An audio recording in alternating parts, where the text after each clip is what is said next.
అయ్యా నీవు మరువనని సెలవిచ్చిన వాడా, నీకే స్తోత్రం దేవా. Be exalted over everything as we praise you, Lord Master. As we come to your presence with thanks and praises, O Lord. Be exalted because you are worthy of it, O Lord. నీవే అర్హుడవు కాబట్టి అయా నీవే ఆరాధనను అంగీకరించమని బతుమాలు వేడుకొంచున్నాం దేవా. ఎంతవరకు మమ్మల్ని నిన్ను స్తుతించే భాగ్యంలో మమ్మల్ని నడిపించావు నాయన. అయా ఇక ముందుకు నీ వాక్యంతో మాట్లాడనే ఉండగా మా జీవితంలో పరిశుద్ధపరచమని, మా జీవితంలో అయా నీకు పాత్రలుగా ఉండుటకు తగిన విధంగా మలచమని బతుమాలు వేడుకుంటున్నాం నాయన. అయా నీ వాక్యముతో మమ్మల్ని ఉదక స్నానం చేయించువాడమని నీకే ఘనత మహిమ ప్రభావం చెల్లిస్తూ విత్తుచున్న వాక్యమును నీవే దీవించి ఆశీర్వదించువాడమని నీకే వందనములు స్తుతులు స్తోత్రం చెల్లిస్తూ యేసుక్రీస్తు నామంలో అడిగి వేడుకొని పొందుకొని ఈ చిన్న స్తుతి ఆరాధన సమర్పిస్తున్నా మా పరమ తండ్రి. ఆమేన్.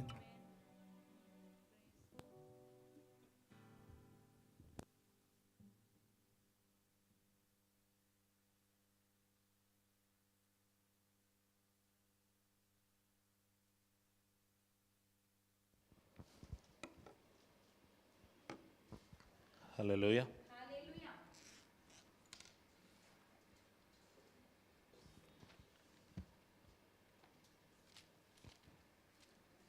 గట్టిగా చెప్పొచ్చా? ఇంకా గట్టిగా చెప్పండి. అందరు చెప్పట్లేదు ఎందుకు? మళ్ళీ చెప్పండి. Very good. ఎక్కడి వరకు ఫినిష్ అయింది? సెకండ్ శామ్యూయల్లో ఉన్నాం కదా, 2 సమూయేలు గ్రంథంలో ఎక్కడి వరకు అయింది? 6వ అధ్యాయం. ఏం నేర్చుకున్నాం 6వ అధ్యాయంలో? ఏం నేర్చుకున్నాం? ఏమైనా గుర్తుందా? పోయిన వారం నేర్చుకున్నది. దావీదు మందసాన్ని తీసుకొని వస్తాడు. ఓకే, ఫస్ట్ టైం మిస్టేక్ చేస్తాడు, ఆగిపోతుంది. ఓకే,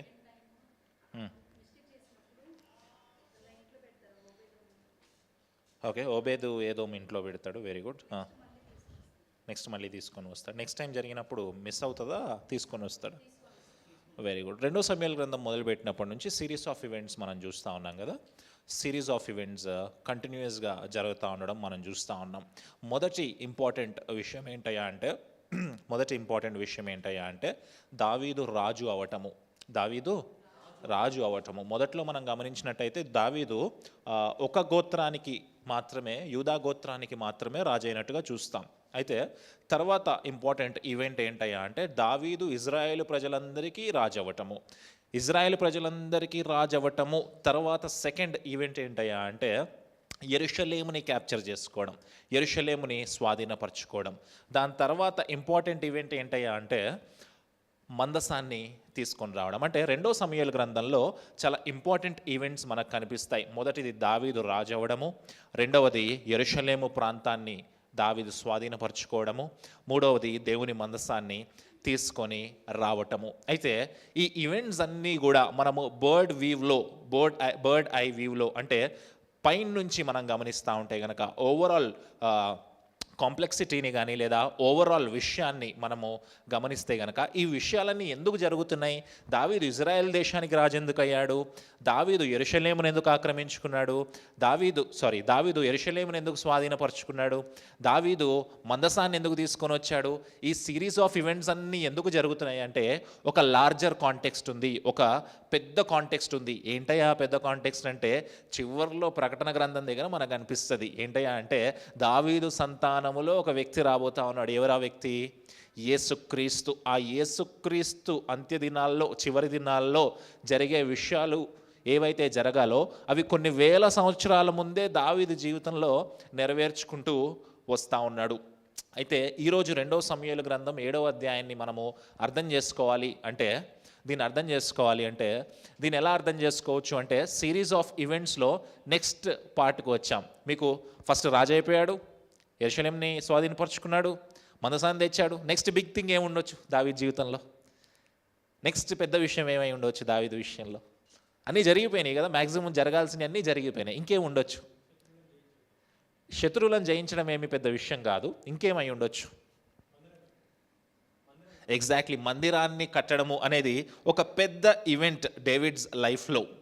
దావీదు నీ దేవుడు ఎలా అయితే నడిపిస్తా ఉన్నాడో అలా వెళ్తూ ఉన్నాడు. అయితే నెక్స్ట్ బిగ్ ఈవెంట్ ఏంటయ్యా దావీదు జీవితంలో అంటే మందిరాన్ని నిర్మించడం. అయితే 7వ అధ్యాయంలో దావీదు నేను మందిరాన్ని కడతాను అని అనుకుంటా ఉంటాడు. అయితే ఈ 7వ అధ్యాయంలో ఒక ఇంపార్టెంట్ విషయం ఉంది. దాన్ని ఏమంటామంటే ఎస్కెటాలజీ అంటాం. ఎస్కెటాలజీ అనండి, మళ్ళీ అనండి. ఎస్కెటాలజీ అంటే ఏంటయ్యా అంటే చివరి దినాల్లో జరిగే విషయాల గురించి చెప్పే థియాలజీ అనమాట. అంత్య దినాల్లో జరిగే విషయాల గురించి బోధించే విషయము ఎస్కెటాలజీ అంటాం దాన్ని. అయితే ఈ ఎస్కెటాలజీ అనేది సడన్గా ఎందుకు ఇక్కడ కనిపిస్తూ ఉంది, ఇక్కడ ప్రత్యక్షమవుతా ఉంది అంటే దావీదుకి దేవుడు ఒక వాగ్దానం చేస్తాడు. ఏంటి ఆ వాగ్దానము అంటే చివరి దినాల్లో జరగబోయే విషయాల గురించి ఒక వాగ్దానం చేస్తాడు. అయితే ఈ 2వ సమూయేలు గ్రంథము 7వ అధ్యాయం ఏంటయ్యా అంటే ఇంటర్వెల్ లాంటిది. ఎలాంటిది? స్టార్టింగ్ ఆదాము అవ్వమ్మల దగ్గర జరిగిన ప్రామిస్ స్టార్టింగ్ హీరో ఎంట్రన్స్ అయితే ఈ 7వ అధ్యాయం ఏదైతే ఉందో ఇది ఇంటర్వెల్. అయితే ఎండ్ ఎప్పుడు పడుతుందయ్యా అంటే యేసుక్రీస్తు 2వ రాకడ వచ్చినప్పుడు అది ఎండ్ అనమాట. క్లైమాక్స్ అనేది మనకి ఇంకా పూర్తిగా తెలియదు, ఏం జరుగుతుంది అనే విషయాలు తెలుసు కానీ, ఎలా ఉండబోతుంది అనే విషయాలు తెలుసు కానీ, ఆ తర్వాత ఏం జరుగుతుంది అనేది పెద్దగా అందులోకి లోతుగా వెళ్ళాల్సిన పని లేదు. అయితే ఈ బిబ్లికల్ హిస్టరీ మొత్తంలో ఇంటర్వెల్ పార్ట్లోకి వచ్చాం మనం. ఎక్కడికి వచ్చాం? Very good. మొదటి వచనం అందరం కలిసి చదువుదాం.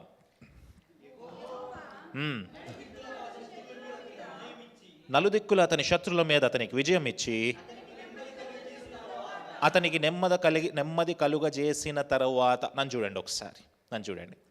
దావీదు జీవితంలో దేవుడు ఒక ఈవెంట్ తర్వాత ఒక ఈవెంట్ని చాలా ప్రాపర్గా ప్లాన్ చేసుకుంటూ వస్తూ ఉన్నాడు. అయితే నెక్స్ట్ సిరీస్ ఆఫ్ ఈవెంట్లో దేవుడు దావీదు జీవితంలో ఏం ప్లాన్ చేశాడు అంటే నలుదిక్కుల నుంచి దావీదు జీవితంలోకి శ్రమ రాకుండా నెమ్మది దయచేశాడు. ఏం దయచేశాడు అంటే దావీదు జీవితంలోకి నాకు తెలిసి ఎప్పుడైతే సౌలు దగ్గర నుంచి వెళ్ళిపోయి ప్యాలెస్ నుంచి బయటకు వెళ్ళిపోయి ఇక్కడ వరకు దావీదు జీవితంలో పీస్ లేదేమో అని నేను అనుకుంటా ఉన్నాను. అంటే గొప్పగా సంతోషం లేదేమో.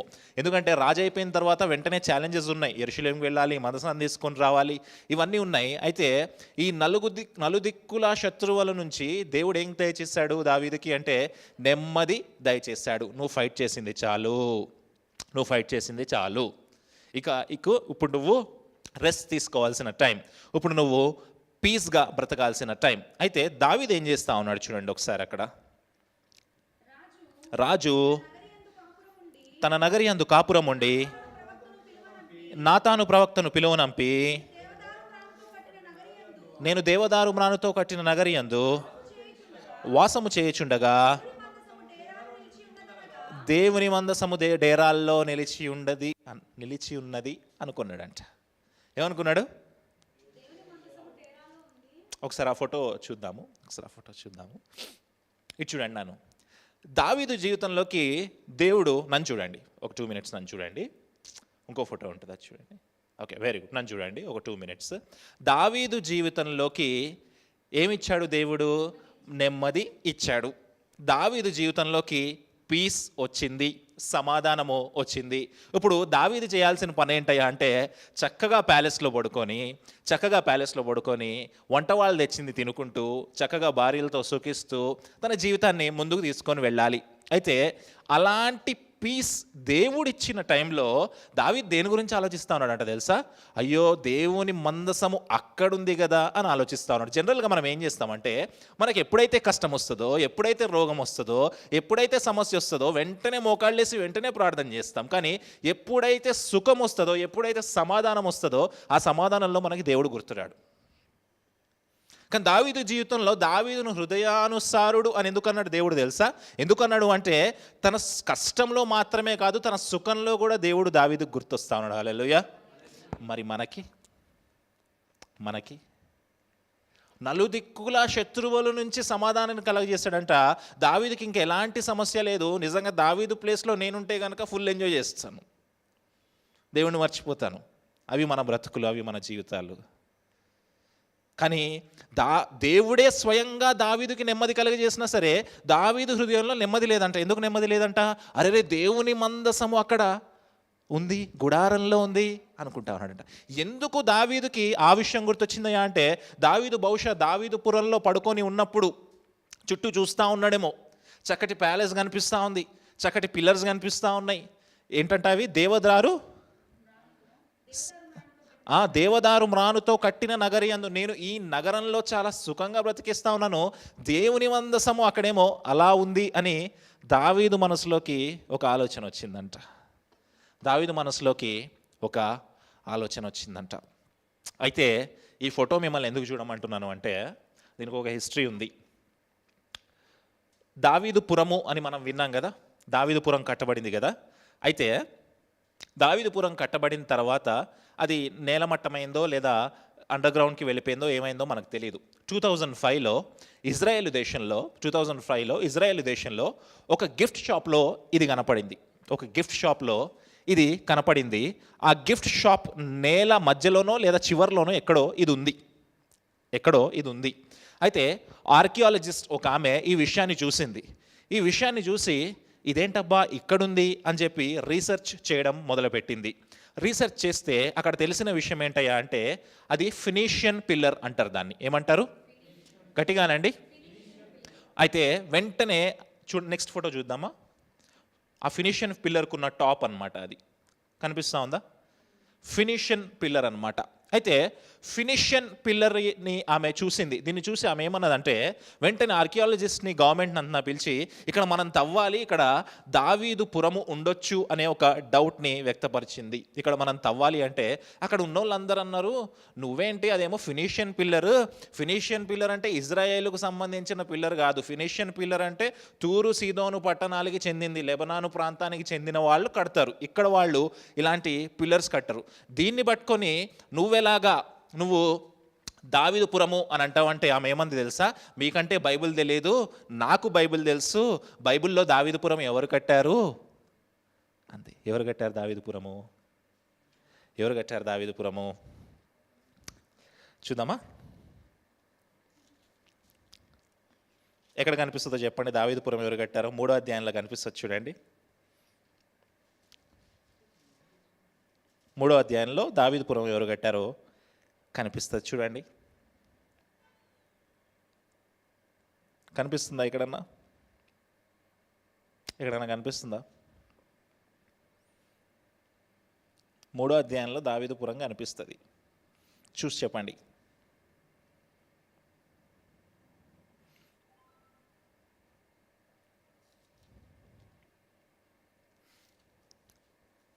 తొందరగా చెప్పాలి.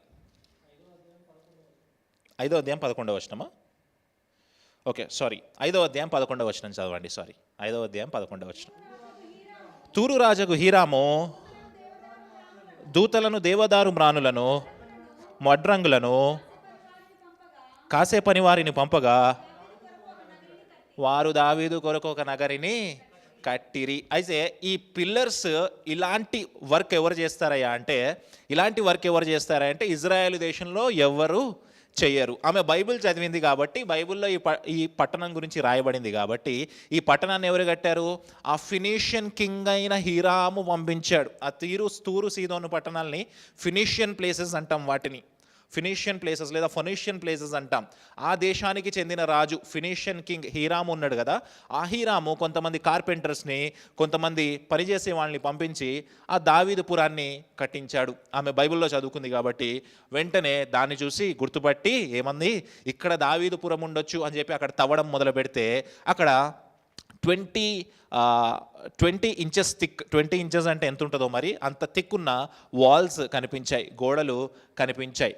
అయితే ఇదంతా మీకు ఎందుకు చెప్తా ఉన్నానంటే దావీదు పడుకునే ముందు ఆ పిల్లర్స్ చూస్తూ ఉన్నాడేమో. దావీదు ప్యాలెస్లో తిరిగే కొద్దీ ఆ పిల్లర్స్ చూస్తూ ఉన్నాడేమో. అబ్బా, ఎంత అందమైన పట్టణము నాకు కట్టబడింది కదా అని చెప్పి ఆ ప్యాలెస్ని చూసి దావీదు అనుకుంటా ఉన్నాడు. అలాగే మనసులో ఇంకో చిన్న వెలితి ఏముందయ్యా అంటే, చూడు దేవుని గుడారము, దేవుని మందసం ఎక్కడుంది?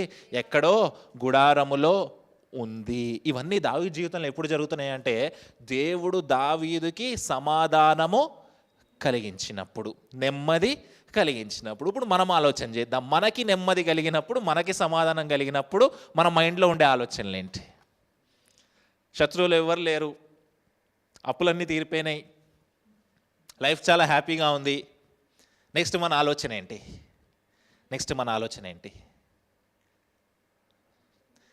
నెక్స్ట్ ఏ కార్ ఎలా కొనాలి, ఏ బైక్ ఎలా కొనాలి. బ్రదర్ అన్నారు ఇల్లు కట్టుకోవాలి, వెరీ గుడ్. ఇంకా చర్చ్ కట్టాలి. దేవుడు ఈరోజు మనతో మాట్లాడుతూ ఉన్నాడు.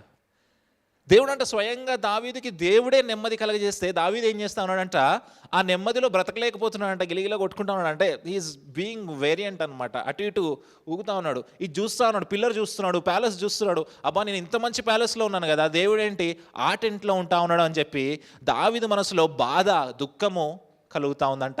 మనకు అలాంటి దుఃఖాలు కలగవు, మనకు అలాంటి సాడ్నెస్ ఉండదు, మనకు అలాంటి ఆలోచన ఉండదు. ఎందుకు అంటే మనము మనలోనే ఎక్కువ ఆక్యుపై అయిపోయాం, మన గురించే ఎక్కువ ఆలోచిస్తాం. నా ఇల్లు, నా పిల్లలు, నా కుటుంబం, నా ఫ్యామిలీ, నా పొలము, నా అప్పులు, ఇందులోనే ఎక్కువ ఆక్యుపై అయిపోయి ఉంటాం. దేవుని గురించి ఆలోచన తక్కువైపోయి ఉంటుంది.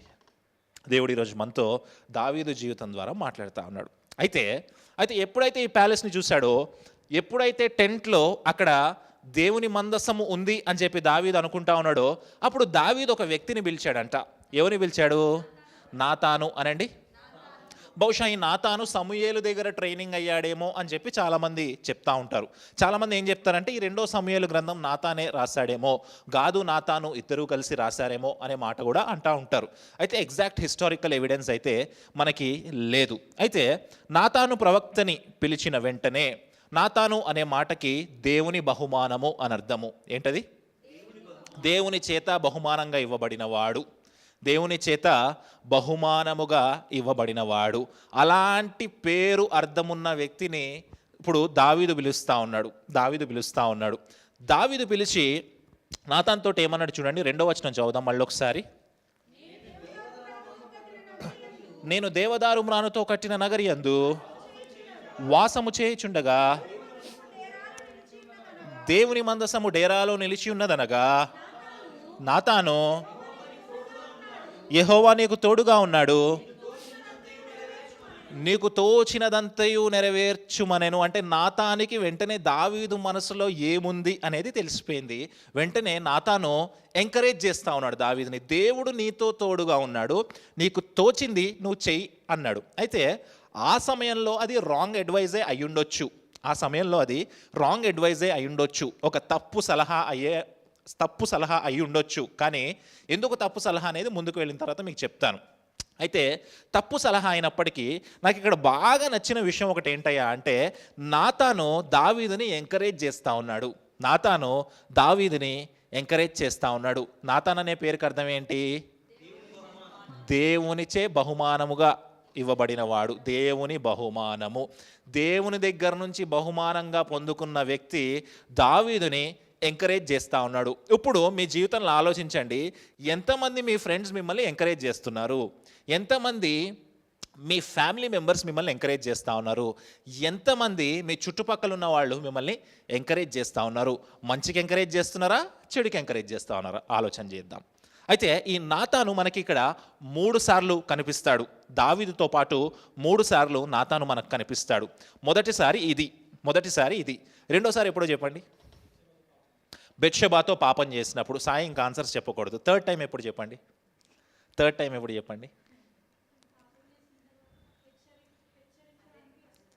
హెచ్చరించడానికి, అదే పాపం చేసినప్పుడు హెచ్చరించడానికి వస్తాడు, అది సెకండ్ టైం. థర్డ్ టైం కూడా కనిపిస్తాడు ఎప్పుడు?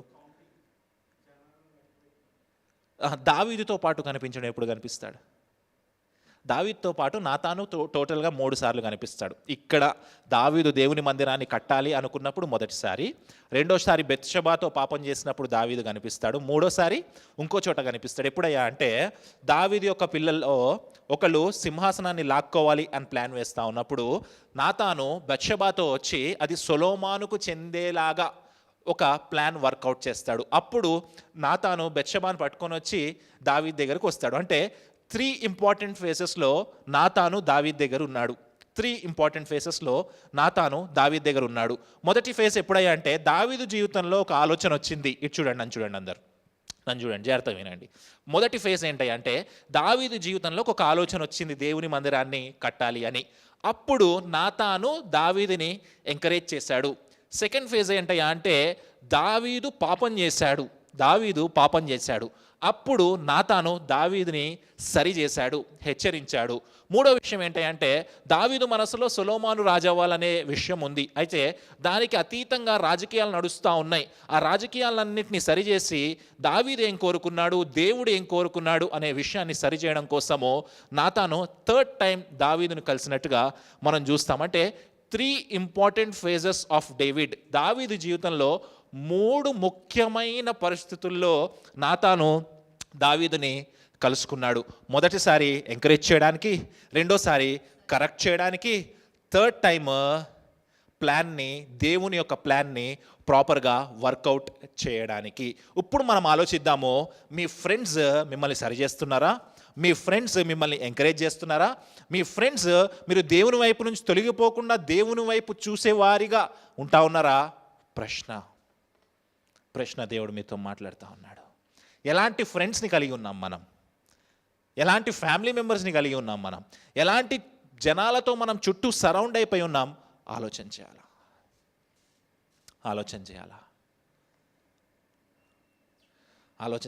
నాతాను లాంటి ఫ్రెండ్ మనకు కావాలా? ఉన్నాడా? నేను ఎంకరేజ్ చేసేవాడు, నువ్వు తప్పు చేస్తే సరి చేసేవాడు, నీ జీవితంలో దేవుని యొక్క ప్రణాళికని సిద్ధింపచేయాలి అనుకునే ఫ్రెండ్ ఉన్నాడా? ప్రశ్న. ఎలాంటి ఫ్రెండ్స్ తోటి మనము సరౌండ్ అయి ఉన్నాము అనేది ప్రశ్న. దేవుడు మనతో మాట్లాడుతూ ఉన్నాడు ఇవాళ. నీ ఫ్రెండ్స్ నేను ఎంకరేజ్ చేసే వారిగా ఉన్నారా? నీ ఫ్రెండ్స్ నేను చెడగొట్టేవాడిగా ఉన్నాడా? ప్రశ్న. నీ ఫ్రెండ్స్ నువ్వు తప్పు చేస్తున్నప్పుడు ఎంకరేజ్ చేస్తున్నారా? నువ్వు తప్పు చేస్తున్నప్పుడు నేను సరి చేస్తూ ఉన్నారా? నీ ఫ్రెండ్స్ నువ్వు సంఘానికి దూరం అయిపోతా ఉన్నప్పుడు ఇది కాదు అని చెప్పి సంఘానికి దగ్గరగా చేసేవారిగా ఉంటున్నారా? లేదా పోతే పోరా, వాళ్ళకే తెలిసి వస్తుంది నువ్వు వెళ్ళిపోతే అని చేసేవారిగా ఉన్నారా? దేవుడు మనతో మాట్లాడుతూ ఉన్నాడు. ఎలాంటి ఫ్రెండ్స్ని కలిగి ఉన్నాం? దావీదు లాంటి దేవుని హృదయానుసారుడైన వ్యక్తికి ఒక గొప్ప ఫ్రెండ్ ఉన్నాడంట, నాతాను. మరి మన జీవితంలో నాతాను ఉన్నాడా? ప్రశ్న దేవుడు మనతో మాట్లాడుతూ ఉన్నాడు. దావీదు జీవితాన్ని నాతాను ఎంతగా ఇన్ఫ్లుయెన్స్ చేశాడు తెలుసా? దావీదు జీవితాన్ని నాతాను ఎంతగా ఇన్ఫ్లుయెన్స్ చేశాడంటే మొదటి దినవృత్తాంతములు 3వ అధ్యాయము 5వ వచనము. దావీదు జీవితాన్ని నాతాను ఎంతగా ఇన్ఫ్లుయెన్స్ చేశాడు అంటే మొదటి దినవృత్తాంతములు 3వ అధ్యాయము 5వ వచనము చదవండి. యెరూషలేములో 33 సంవత్సరములు ఏలెను.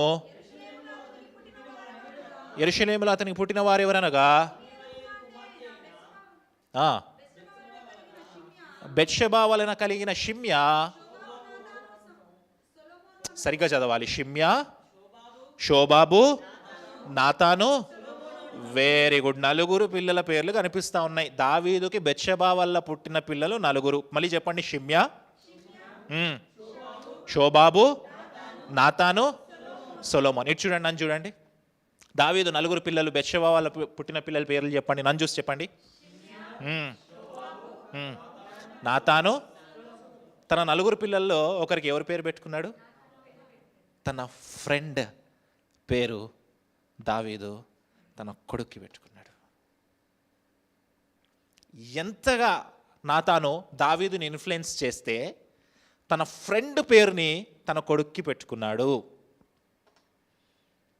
ఎంతగా నాతాను దావీదుని ఎంకరేజ్ చేస్తే దావీదు కొడుక్కి నాతాను పేరు పెట్టుకున్నాడు. మన ఫ్రెండ్స్ పేర్లు మన పిల్లలకి పెట్టుకునే పరిస్థితుల్లో మనం ఉన్నామా? అలాంటి గొప్ప పొజిషన్లో మన ఫ్రెండ్స్ ఉన్నారా? ప్రశ్న. మరి నిజంగా అలాంటి ఫ్రెండ్స్ని మనం కలిగి ఉన్నామా? ప్రశ్న.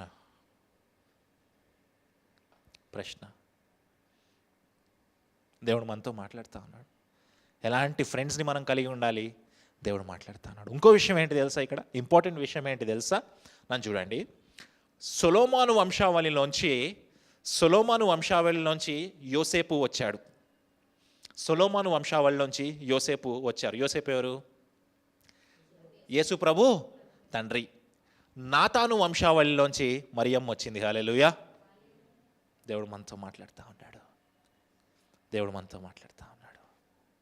మత్తయి సువార్త 1వ అధ్యాయం నుంచి మనము యేసుక్రీస్తు వంశావళిని మనము డికోడ్ చేస్తూ వస్తే సొలొమోను తర్వాత చివరిలో యోసేపు కలుస్తాడు.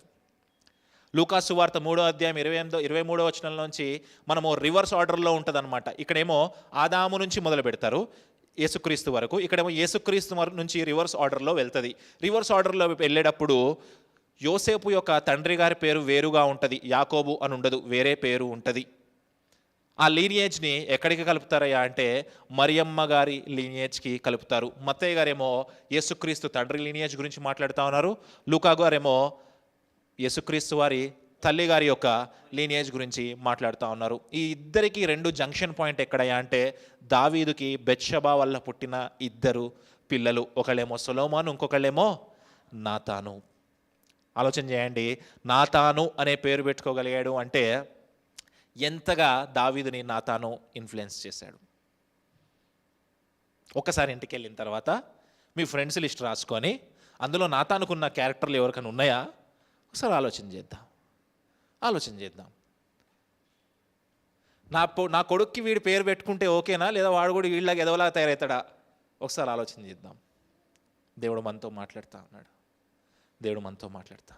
ముందుకు వెళ్దాం. 3వ వచనం. నాతాను యెహోవా నీకు తోడుగానున్నాడు, నీకు తోచినదంతయు నెరవేర్చుమనెను. అయితే ఆ రాత్రి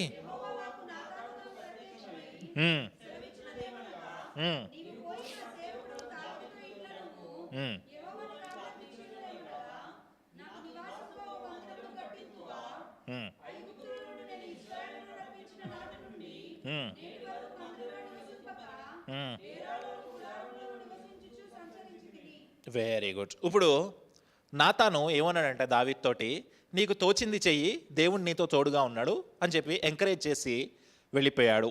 అయితే నాతాను చెప్పింది ఒక ప్రీమెచ్యూర్ అడ్వైస్, అది సరైన అడ్వైస్ కాదు అనే విషయము దేవుడికి తెలుసు. వెంటనే నాతాను ఎప్పుడైతే ఇంటికి వెళ్ళిపోయాడో ఆ రాత్రే దేవుని యొక్క దర్శనము నాతానుకు వచ్చింది. అక్కడే అలాగే ఉంది కదా, అయితే ఆ రాత్రి అని ఉంది. వెంటనే ఆ రాత్రే వచ్చేసింది. ఎందుకు? ఇప్పుడు నాతాను ఎంకరేజ్ చేశాడు. ఎంకరేజ్ చేసిన వెంటనే బహుశా దావీదు వెళ్ళిపోయి అన్నీ సిద్ధం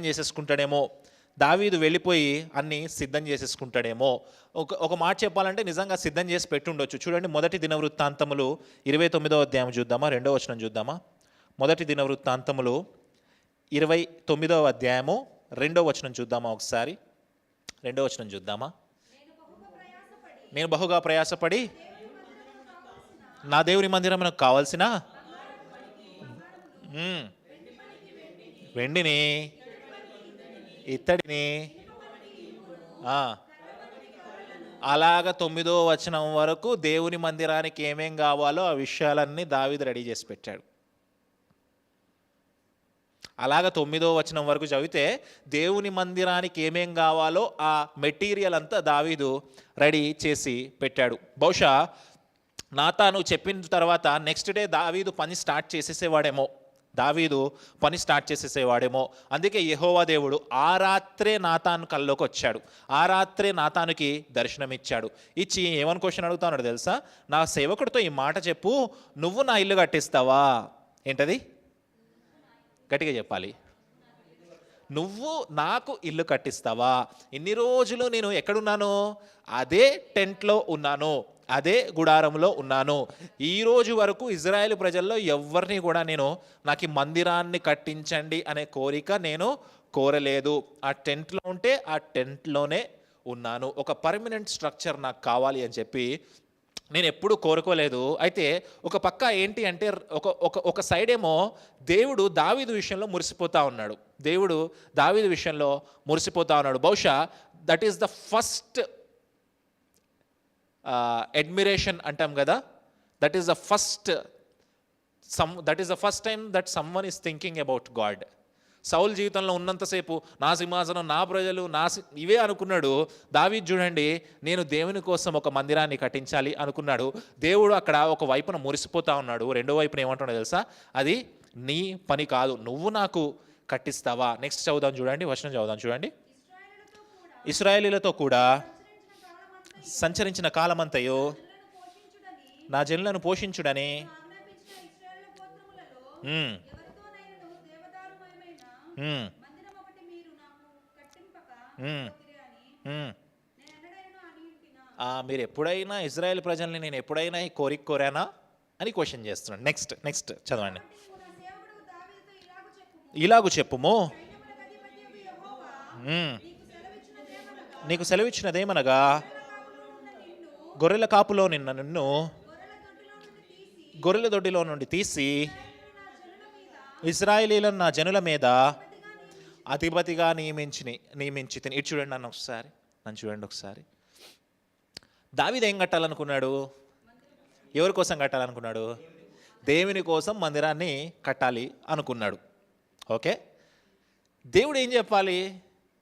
ఎస్ ఆర్ నో చెప్పాలి. ఎస్ ఆర్ నో చెప్పాలి, లేదా స్టార్టింగ్లోనే ఆగిపోవాలి. ఏమనాలి? ఇజ్రాయెల్ ప్రజలను నేను అడగలేదు కదా, నిన్ను కూడా నేను అడగను అనే మాట అక్కడ వరకు ఆగిపోవాలి. కానీ దేవుడు ఇక్కడ ఏం గుర్తు చేస్తానో తెలుసా? దేవుడు ఇక్కడ ఏం గుర్తు చేస్తానో తెలుసా? దావీదు జీవితంలో దేవుడు చేసిన కార్యాలని దావీదు గుర్తు చేస్తా ఉన్నాడు. దావీదు జీవితంలో దావీదుకి దేవుడు చేసిన కార్యాలని గుర్తు చేస్తా ఉన్నాడు. ఎందుకు గుర్తు చేస్తున్నాడు అని అనుకుంటా ఉన్నారు మీరు? ఎందుకు గుర్తు చేస్తున్నాడు అని అనుకుంటున్నారు? మందిరం కట్టాలా వద్దా అనే విషయాన్ని చెప్పాలి. కానీ దావీదు, నిన్ను అక్కడి నుంచి తీసుకొచ్చాను, నేను ఇక్కడ నిలబెట్టాను, నీ శత్రువులందరి మీద నీకు జయాన్ని ఇచ్చాను అనే విషయాలు ముందుకెళ్తే మనకు అర్థమవుతూ ఉంటాయి. ఆ విషయాలు ఒకసారి చదువుదామా? 9వ వచనం చదువుదామా? నీవు పోవు చోట్ల నెలను నీకు తోడుగా నుండి నీ శత్రువులందరినీ నీ ఎదుట నిలవకుండా నిర్మూలము చేసి లోకంలోని గలునైన వారికి నీకు కలుగ చేసి ఉన్నాను. ఇవన్నీ ఎందుకు చెప్తున్నాడు దేవుడు? నో. మందిరం కడతాను అంటే ఎస్ చెప్పాలి, లేదా నో చెప్పాలి. ఎందుకు దేవుడు ఈ విషయాలన్నీ గుర్తు చేస్తున్నాడు దావీదుతోటి? దావీదు, నిన్ను అక్కడి నుంచి నేను విడిపించాను, నీకు నివాస స్థలం ఏర్పాటు చేశాను, నీకు దావీదుపురం కట్టబడింది, నీ శత్రువుల మీద నీకు జయాన్ని దయచేశాను, నీకు ఒక మంచి పేరును ఖ్యాతిని నేను తీసుకొని వచ్చాను అని ఎందుకు గుర్తు చేస్తా ఉన్నాడు తెలుసా? ఎందుకు గుర్తు చేస్తా ఉన్నాడు తెలుసా? దావీదుకి దేవుడు ఇండైరెక్ట్గా ఒక విషయాన్ని చెప్పాలనుకుంటున్నాడు. ఏంటయ్యా అంటే, నేను నీకు అన్నీ చేయగలను కానీ నువ్వు నాకు ఏమీ చెయ్యలేవు. హల్లెలూయా. మనం ఏమనుకుంటాం తెలుసా? దేవుడికి నేను ఏదో చేసేస్తా, ఏమీ చేయలేవు. మనం వేసుకున్న షర్టు కూడా మనది కాదు. దావీదు బహుశా అనుకున్నాడేమో, దేవుడికి నేను మందిరాన్ని కట్టించాలంటే దేవుడు ఏమంటాడు తెలుసా? నీ జీవితంలో నేను ఈ కార్యాలన్నీ చేశాను, కానీ నువ్వు నాకు ఏమీ చెయ్యలేవు. మనము దేవుడికి ఏమీ చేయలేము. బహుశా నేను డేవిడ్ అనుకుంటున్నామేమో, దేవుని సేవకులుగా మేము గొప్ప చేసేస్తున్నాము, దేవుని ఆత్మలు, మేము ఏమీ చెయ్యలేము. వీఆర్ అన్వర్ది పీపుల్, మేము అర్హులము కాము.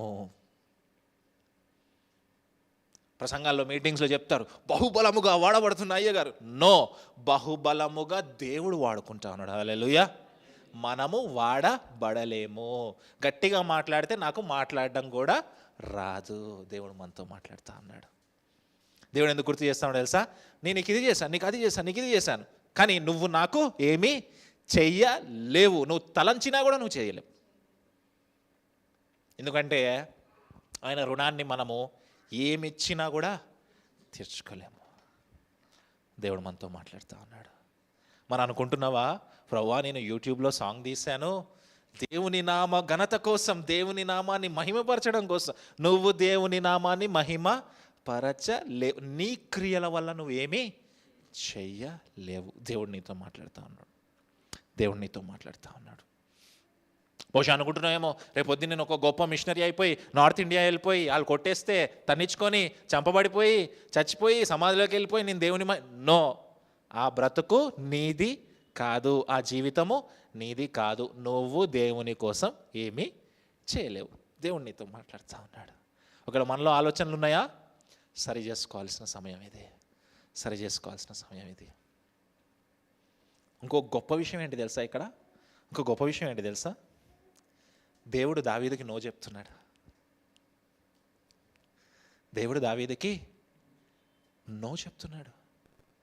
మనుషులు నో చెప్తేనే తట్టుకోలేం కదా. దేవుడు నో చెప్తే అయ్యా నేను ఈ మందిరాన్ని కడతాను, నో నువ్వు కట్టడానికి వీల్లేదు. ప్రభువా నేను నీ సేవ చేస్తాను, నువ్వు సేవ చేయడానికి వీల్లేదు. ప్రభువా నీ కోసం 100 కోట్లు పెట్టి కరుణాపురంలో చర్చ కడతాను, నువ్వు చేయడానికి వీల్లేదు. దేవుడు వద్దని చెప్తే నీ రియాక్షన్ ఏంటి? దేవుడు నీతో మాట్లాడుతూ ఉన్నాడు. దేవుడే స్వయంగా వద్దని చెప్తే నీ రియాక్షన్ ఏంటి? దేవుడు నీతో మాట్లాడుతూ ఉన్నాడు. అవన్నీ గుర్తు చేస్తున్నాడు. ఏం గుర్తు చేస్తున్నాడు తెలుసా?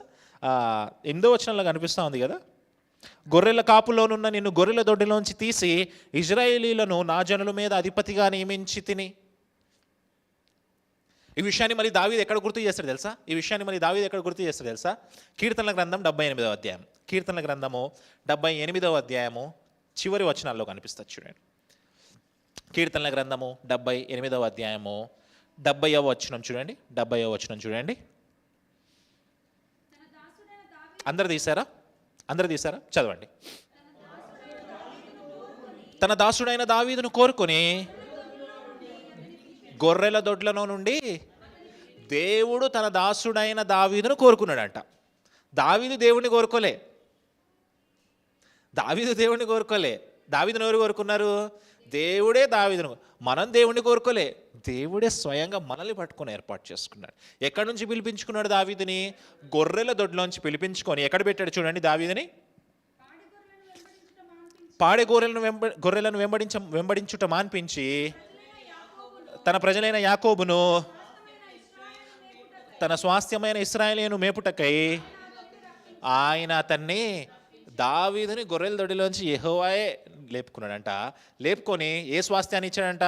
నువ్వు గొర్రెల్ని బాగా మేపుతున్నావు, నువ్వు అందులో నేర్పరి అయి ఉన్నావు, కాబట్టి నిన్ను ఎక్కడికి నిలవబెడతాను అంటే నా మందను కాయడానికి, నా స్వాస్థ్యాన్ని, నా ఇజ్రాయేలు ప్రజల్ని కాయడానికి నేను అక్కడ నిలబెడతాను అని దేవాతి దేవుడు చెప్తున్నాడు. ఎందుకు ఇచ్చాడు తెలుసా దావీదుకి అర్హత? చూడండి 72వ వచనం చూడండి. అతడు యథార్థ హృదయుడై వారిని పాలించెను, కార్యములయందు నేర్పరి అయి. Very good. యథార్థ హృదయుడై వారిని పాలించాడంట, కార్యములయందు నేర్పరి అయి నడిపించాడంట మందని. బహుశా అనుకుంటామేమో నేను డేవిడ్, అబ్బా నాకెంత గొప్ప భాగ్యము, నీ సేవ కంటే నాకు గొప్ప భాగ్యం లేదయ్యా, నేను నీకు త్యాగం చేస్తా ఉన్నాను, నేను మంచి జాబ్ విడిచిపెట్టి వచ్చాను, నేను మంచి బిజినెస్ విడిచిపెట్టి వచ్చాను, నాకు లక్షల జీతాలు ఉన్నాయి, నీ సేవ చేస్తున్నానయ్యా అని ఎచ్చులు పోతా ఉన్నామేమో. దేవుడు ఈరోజు మాట్లాడుతూ ఉన్నాడు. ఆ గొర్రెల దొడ్లోంచి ఏర్పాటు చేసుకొని నా మందను కాయటానికి నీకు అవకాశము నేను ఇచ్చాను. ఎందుకు తెలుసా? నువ్వు అందులో నేర్పరివై ఉన్నావు కాబట్టి, ఆ స్కిల్ నీకుంది కాబట్టి దేవుడు మాట్లాడుతూ ఉన్నాడు ఈరోజు మనతోటి. దావీదు ఏమన్నాడంట? నేను మందిరాన్ని కట్టేస్తాను. దేవుడు ఏమన్నాడంట? నువ్వు కట్టడానికి వీలు లేదు. తర్వాత వచనం చూద్దామా?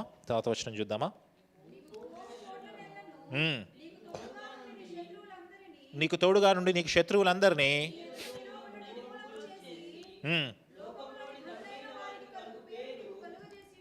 కలుగజేసి ఉన్నాను,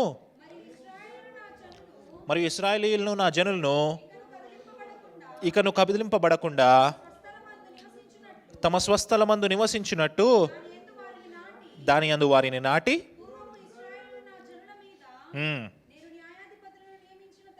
నియమించిన తర్వాత జరుగుచూ వచ్చినట్లు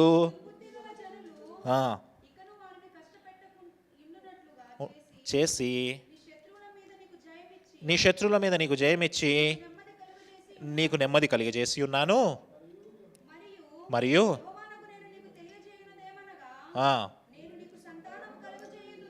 వెరీ గుడ్. ఇక్కడ ఆగుదాం. ఫస్ట్ దేవుడు నెమ్మది కలిగజేస్తే దావీదు జీవితంలో నెమ్మది లేదు. పిల్లర్స్ చూస్తూ ఉన్నాడు, ఆ ఫినిషియన్ పిల్లర్స్ చూస్తూ ఉన్నాడు. అబ్బా నేను ఎంత బాగా ఈ ప్యాలెస్లో నేను ఎంజాయ్ చేస్తున్నాను, దేవుని మందసం అక్కడ ఉంది అని. ఎవరిని పిలిపించాడు?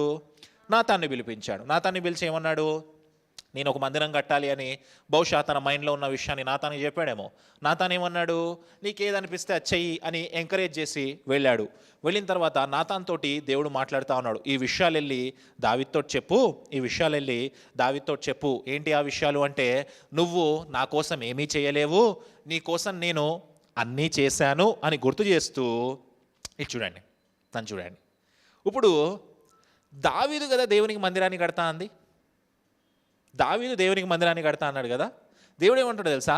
నువ్వు నా కోసం ఏం చేయలేవు, కానీ నేను నీకు ఒక గిఫ్ట్ ఇస్తా. దావీదు ఏమన్నాడు?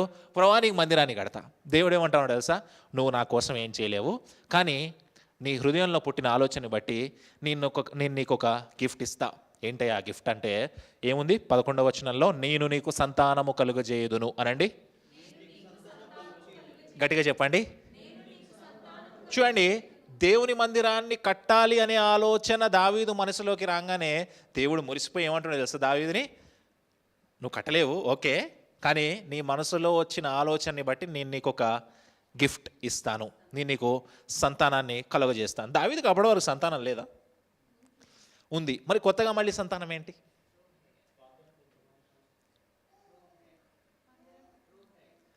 ట్రూ హెయిర్ని ఇస్తా అంటున్నాడా? ఓకే, ఇంకా ఓకే, మందిరం కట్టడం కోసం ఒక సంతానం ఇస్తా అంటాడు. ఓకే, ఇంకా ఇంకా ఇంకా చదువుదామా? 12వ వచనం చదువుదామా? నీ దినములు సంపూర్ణమగినప్పుడు నీ పితరులతో కూడా నిద్రించిన తర్వాత నీ గర్భంలో నుండి వచ్చిన నీ సంతతిని హెచ్చించి రాజ్యమును అతనికి స్థిరపరిచేదను. అతడు నా నామ ఘనత కొరకు ఒక మందిరమును కట్టించును, అతని రాజ్య సింహాసనమును నేను నిత్యముగా స్థిరపరిచేదను. Very good. ఇక్కడ ఆగుదాం. నన్ను చూడండి. దావీదు మందిరం కట్టించాలనుకున్నాడు. అది మంచి ఆలోచన, చెడ్డ ఆలోచన? మంచి ఆలోచనే. ఓకే, దేవుడు ఎందుకు నో అన్నాడు అంటారు? దానికి ఒక రీజన్ ఉంది, మనం చెప్పుకుంటా ఉంటాం కదా. అది దేవుని దృష్టిలో మంచి ఆలోచన అంటారా, చెడ్డ ఆలోచన అంటారా? ఎలా చెప్తావు మంచిదని? దేవుడు మంచి ఆలోచిస్తాడు కాబట్టి కాదు, కానీ దావీదు తీసుకున్న డెసిషన్ దేవుని దృష్టిలో మంచి డెసిషనా కాదా? ఎట్లా మందిరం కడతాడన్నాడు కాబట్టి మంచిదా? మరి అట్లయితే బెత్షెబాతో పాపము సేమ్ డేవిడ్ కదా. అది దేవుని దృష్టిలో మంచి ఆలోచన, చెడ్డ ఆలోచన అని మనం ఎట్లా డిసైడ్ చేస్తాం? వీ కెనాట్ డిసైడ్ కదా. ఏం డిసైడ్ చేయాలి డిసైడ్ చేస్తే కనుక? ఓకే, ఒకవేళ అది మంచి ఆలోచన అని డిసైడ్ అవ్వాలి అంటే మనము ఎలా డిసైడ్ అవ్వాలి? ఎగ్జాక్ట్లీ వాక్యాన్ని చూసి డిసైడ్ అవ్వాలి. మొదటి రాజుల గ్రంథం 8వ అధ్యాయము 18వ వచనము. మొదటి రాజుల గ్రంథము 8వ అధ్యాయము 18వ వచనము. ఫాస్ట్గా తీయాలి. యెహోవా నా తండ్రి అయిన దావీదుతో సొలొమోను ఈ మాట చెప్తా ఉన్నాడు. ఏమంటున్నాడు చూడండి. యెహోవా నా తండ్రి అయిన దావీదుతో సెలవిచ్చినదేమనగా, నా నామ ఘనతకు ఒక మందిరము కట్టించుటకు నీవు తాత్పర్యము కలిగి ఉన్నావు. ఆ తాత్పర్యము వెరీ గుడ్. ఎవరు చెప్తున్నారు ఈ మాట? ఎవరు చెప్తున్నారు ఈ సాక్ష్యము? ఈ సాక్ష్యం ఎవరు చెప్తున్నారు? సరిగ్గా చదవాలి మీరు. నా తండ్రి అయిన దావీదుతో ఎవరు సెలవిచ్చినది? నా తండ్రి అయిన దావీదుతో యెహోవా సెలవిచ్చినదేమనగా అంటే ఆ మాట ఎవరు చెప్తున్నారు? దావీదుతో యెహోవా చెప్పాడు. ఆ మాటని సొలొమోను ఇక్కడ గుర్తు చేస్తా ఉన్నాడు. యెహోవా సెలవిచ్చినదేమనగా ఏమని సెలవించాడు? చదవండి ఒకసారి. నా నామ ఘనతకు ఒక మందిరము కట్టించుటకు నీవు తాత్పర్యము కలిగి ఉన్నావు. ఆ తాత్పర్యము మంచిదే. ఇప్పుడు చెప్పండి, దేవుని దృష్టిలో మందిరము కట్టబడము, దావీదు ఆ ఆలోచన చేయడం మంచి ఆలోచన, చెడ్డ ఆలోచన? Very good. అది మంచి ఆలోచన అన్నా చెడ్డ ఆలోచన అన్నా మనం ఎక్కడికి వెళ్ళాలి? ఇందులోకి వచ్చి వెతకాలి. మన సొంత పెట్టకూడదు. దేవుడికి నచ్చలేదు. చాలామంది ప్రసంగికులు చెప్తా ఉంటారు, దేవుడికి నచ్చలేదు, దావీదు యుద్ధాలు చేశాడు, దేవుడు వద్దన్నాడు, అది వేరే విషయం. ఆ మాట కూడా చదువుదాము. మొదటి దినవృత్తాంతములు 28వ అధ్యాయం 3వ వచనం. మొదటి దినవృత్తాంతములు 28వ అధ్యాయము 3వ వచనము. అయితే నీకు యుద్ధము జరిగించి రక్తము ఒలికించిన వాడవు గనుక నువ్వు నా నామమునకు మందిరము కట్టించకూడదని యెహోవా దేవుడు ఆజ్ఞ ఇచ్చాడు చెప్పడం కూడా కాదు. ఇది చూడండి, దావీదు దేవునికి మందిరం కట్టించాలి అనుకున్న విషయం మంచి విషయమే. దావీదు దృష్టిలో మంచి విషయము, దేవుని దృష్టిలో కూడా మంచి విషయం. ఇప్పుడు ఇందులో రెండు అర్థాలు తీయడానికి వీలు లేదు. మనం చదివాంగా వాక్యంలో స్వయంగా యెహోవా దేవుడే సెలవించాడు. ఏమని? ఆ మంచి తాత్పర్యమే అనే విషయాన్ని చెప్పాడు. ఇప్పుడు చాలామంది ఏం చెప్తారు తెలుసా? యెహోవా దేవుడికి నచ్చలేదు, ఎందుకు తర్వాత దావీదు బెత్షెబాతో పాపం చేస్తాడని దేవుడికి తెలుసు, అందుకే వద్దన్నాడు. నో, అలాంటివి చెప్పడానికి వీలు లేదు. ఎందుకు బైబిల్ స్టడీ ఇంపార్టెంట్ తెలుసా? ఎందుకు ఈ వర్స్ బై వర్స్ స్టడీ మనం చేస్తాం తెలుసా? ఇలాంటి క్వశ్చన్స్ని సెల్ఫ్ చెక్ చేసుకోవడానికి, ఆన్సర్ చేసుకోవడానికి. రేపు పొద్దున్న ఎక్కడైనా దీనికి భిన్నమైన బోధ విన్నారనుకోండి, వెంటనే బైబిల్లోకి వచ్చేసేయాలి. అందుకే మీరు రాసుకుంటూ ఉంటారు, రాసుకోవడం మంచిదే. రాసుకోకపోయినా యూట్యూబ్లో ఆ వీడియో అవైలబుల్గా ఉంటుంది. ఒకవేళ ఏమన్నా నేను తప్పు మాట్లాడితే నన్ను నేను సరి చేసుకోవడానికి కూడా రెడీగా ఉన్నాను. దేవుడు ఆ విషయాన్ని మంచిదిగా ఎంచాడు, చెడ్డదిగా ఎంచలేదు. కానీ ఏమన్నాడంటే, అది యుద్ధాలు చేసావు కదా, నీ వల్ల రక్తపాతం జరిగింది కాబట్టి వద్దు అన్నాడు. నిజంగా అదొక రీజన్ అంటారా? నిజంగా అదొక రీజనా? రీజన్ కాదు. కానీ యెహోవా దేవుడు ఎందుకు దావీదుని మందిరం కట్టొద్దన్నాడో మనకి తెలియదు. మీకు స్టార్టింగ్లో గుర్తుందా? హెబ్రోనులో దావీదుని ఎందుకు వెళ్ళమన్నాడో మనకి తెలియదు.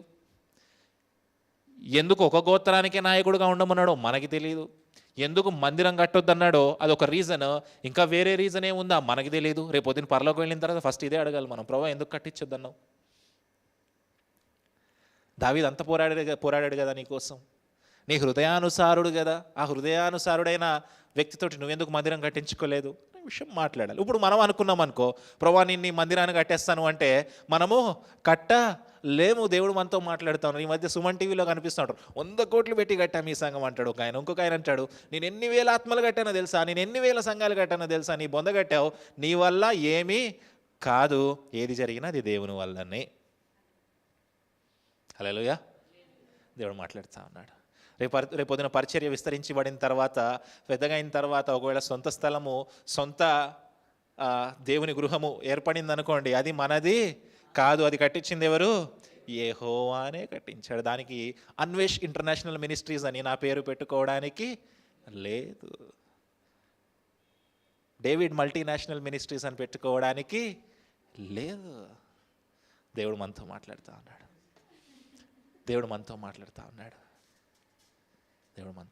మనం ఏమీ చేయలేం దేవుడి కోసం. ఒకవేళ నువ్వు ఆలోచన చేస్తా ఉన్నావా, నేను దేవుడి కోసం అది చేస్తాను, నువ్వేమీ చేయలేవు. ఇక్కడ 13వ వచనంలో 2 వాగ్దానాలు కనిపిస్తూ ఉన్నాయి. ఏంటి తెలుసా? నీకు సంతానాన్ని ఇస్తాను, ఆ సంతానం నుంచి వచ్చిన ఒక వ్యక్తి నా నామ ఘనత కొరకు ఒక మందిరాన్ని కట్టింతును. తర్వాత వచనం ఏంటి చూడండి, అతని రాజ్య సింహాసనమును నేను నిత్యముగా స్థిరపరిచేదను. 2 వాగ్దానాలు కనిపిస్తున్నాయి. మొదటి వాగ్దానం ఏంటి? నీ సంతతిలో వచ్చిన వ్యక్తి నాకు మందిరాన్ని కడతాడు. రెండో వాగ్దానం ఏంటి? అతని సింహాసనము నిత్యము స్థిరపరుస్తాను అంటాడు. అయితే ఇక్కడ ప్రశ్న ఏంటి అంటే, సొలొమోను సింహాసనము నిత్యంగా స్థిరపరచబడిందా? మరి ఎందుకు దేవుడు వాగ్దానం చేశాడు అక్కడ? ఎలా చెప్తారు యేసుక్రీస్తు గురించి అని? ఆ మూమెంట్లో, ఆ పాయింట్లో ఎలా చెప్పేస్తావు? ఇప్పుడు నీకు యేసుక్రీస్తు అని స్టార్టింగ్లో తెలుసు కాబట్టి ఇక్కడ అప్లై చేస్తావు. ఎలా అప్లై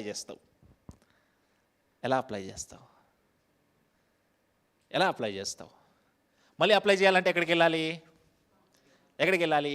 వాక్యము ద్వారా మాత్రమే అప్లై చేయాలి. అక్కడ యేసుక్రీస్తే ఆ వంశావళిలో వస్తాడు, ఆయన గురించే ఆ ప్రవచనం చెప్పబడింది అని ఎలా చెప్తావు?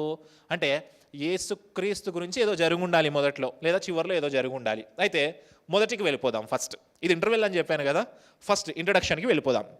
ఆదికాండము 49వ అధ్యాయము 10వ వచనము. ఆదికాండము 49వ అధ్యాయము 10వ వచనము. అక్కడ ఏం జరుగుతూ ఉంది అంటే, యాకోబు గారు చనిపోక ముందు తన 12 మంది పిల్లలతోటి మాట్లాడుతూ ఉంటారు. యాకోబు గారు చనిపోక ముందు తన 12 మంది పిల్లలతోటి ప్రవచనాత్మకంగా మాట్లాడుతూ ఉంటారు. 10వ వచనంలో ఏం మాట్లాడుతున్నారు చూద్దాం. షిలోహు వచ్చే వరకు యూదా యొద్ద నుండి దండము తొలగదు, అతని కాళ్ళ మధ్య నుండి రాజదండము తొలగదు, ప్రజలు అతని విధేయులై యుందురు, ద్రాక్షావళికి తన గాడిదను ఉమ్, ఉమ్. ఓకే, ఇప్పుడు ఈ 49వ అధ్యాయము 10వ వచనంలో యాకోబు గారు తన పిల్లల్ని దీవిస్తూ ఒక ప్రవచనం చెప్తున్నాడు. ఏంటయ్యా ప్రవచనం అంటే, షిలోహు వచ్చు వరకు యూదా యొద్ద నుండి దండము తొలగదు. ఎవరి యొద్ద నుండి దండం తొలగదు అంటే ఏ గోత్రం నుంచి? ఇప్పుడు యాకోబు గారి 12 మంది శిష్యులని యాకోబు గారి 12 మంది కుమారులు 12 గోత్రాలు కదా. అందులో ఒక గోత్రం ఏంటి? యూదా గోత్రం. ఇప్పుడు 12 మంది పిల్లల దగ్గరకు వచ్చాడు, ఒకళ్ళొకళ్ళని బ్లెస్ చేస్తున్నాడు, ఒకళ్ళొకళ్ళకి ప్రాఫెసీ చెప్తున్నాడు. ఇప్పుడు యూదా గోత్రము, ఆ వ్యక్తి యూదా అనే వ్యక్తి టైం వచ్చింది, పిలిచి అతన్ని బ్లెస్ చేస్తున్నాడు. బ్లెస్ చేసి ఏమంటున్నాడు తెలుసా? యూదా గోత్రము నుంచి షిలోహు వచ్చే వరకు యూదా యొద్ద నుండి దండము తొలగదు. అంటే షిలోహు వచ్చి వరకు. షిలోహు ఎప్పుడు వస్తుంది అంటే చివరి దినాల్లో, అంత్య దినాల్లో, రెండో రాకల్లో షిలోహు దేవుని మందసం గురించి చెప్పబడిన ప్రవచనాలు. అప్పటి వరకు యూదా గోత్రము చేతిలో దండము ఉంటుంది. దండం అంటే ఏంటయ్యా అంటే స్కెప్టర్ అంటాం. స్కెప్టర్ అంటే ఏంటయ్యా అంటే రాజదండము. రాజదండం ఎవరు పట్టుకుంటారు? రాజులు పట్టుకుంటారు. అంటే యూదా గోత్రంలో చివరి వరకు ఏముంటుంది? రాజరికము ఉంటుంది. యూదా గోత్రంలో చివరి వరకు ఎవరుంటారు? రాజు ఉంటాడు. ఇప్పుడు ఆలోచన చేద్దాం. ఫస్ట్ ప్రవచనం ఏంటయ్యా అంటే, యూదా గోత్రంలోంచి దండము, ఆ దండం ఉంది కదా, రాజు అనే ఆ టైటిల్ ఎక్కడికి పోదు. ఎవరి దగ్గర సెక్యూర్గా ఉంటుంది? యూదా గోత్రంలోనే సెక్యూర్గా ఉంటుంది. ఇప్పుడు యూదా గోత్రంలోంచి ఎవరు వచ్చారు మనకి 2వ సమూయేలు గ్రంథంలో? ఎవరు వచ్చారు? దావీదు వచ్చాడు. ఇప్పుడు దావీదు తర్వాత ఎవరు వచ్చారు? సొలొమోన్ వచ్చాడు.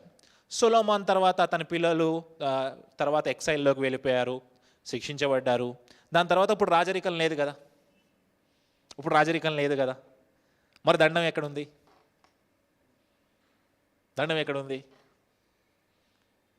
ఆ దండం ఎవరి దగ్గర ఉంది?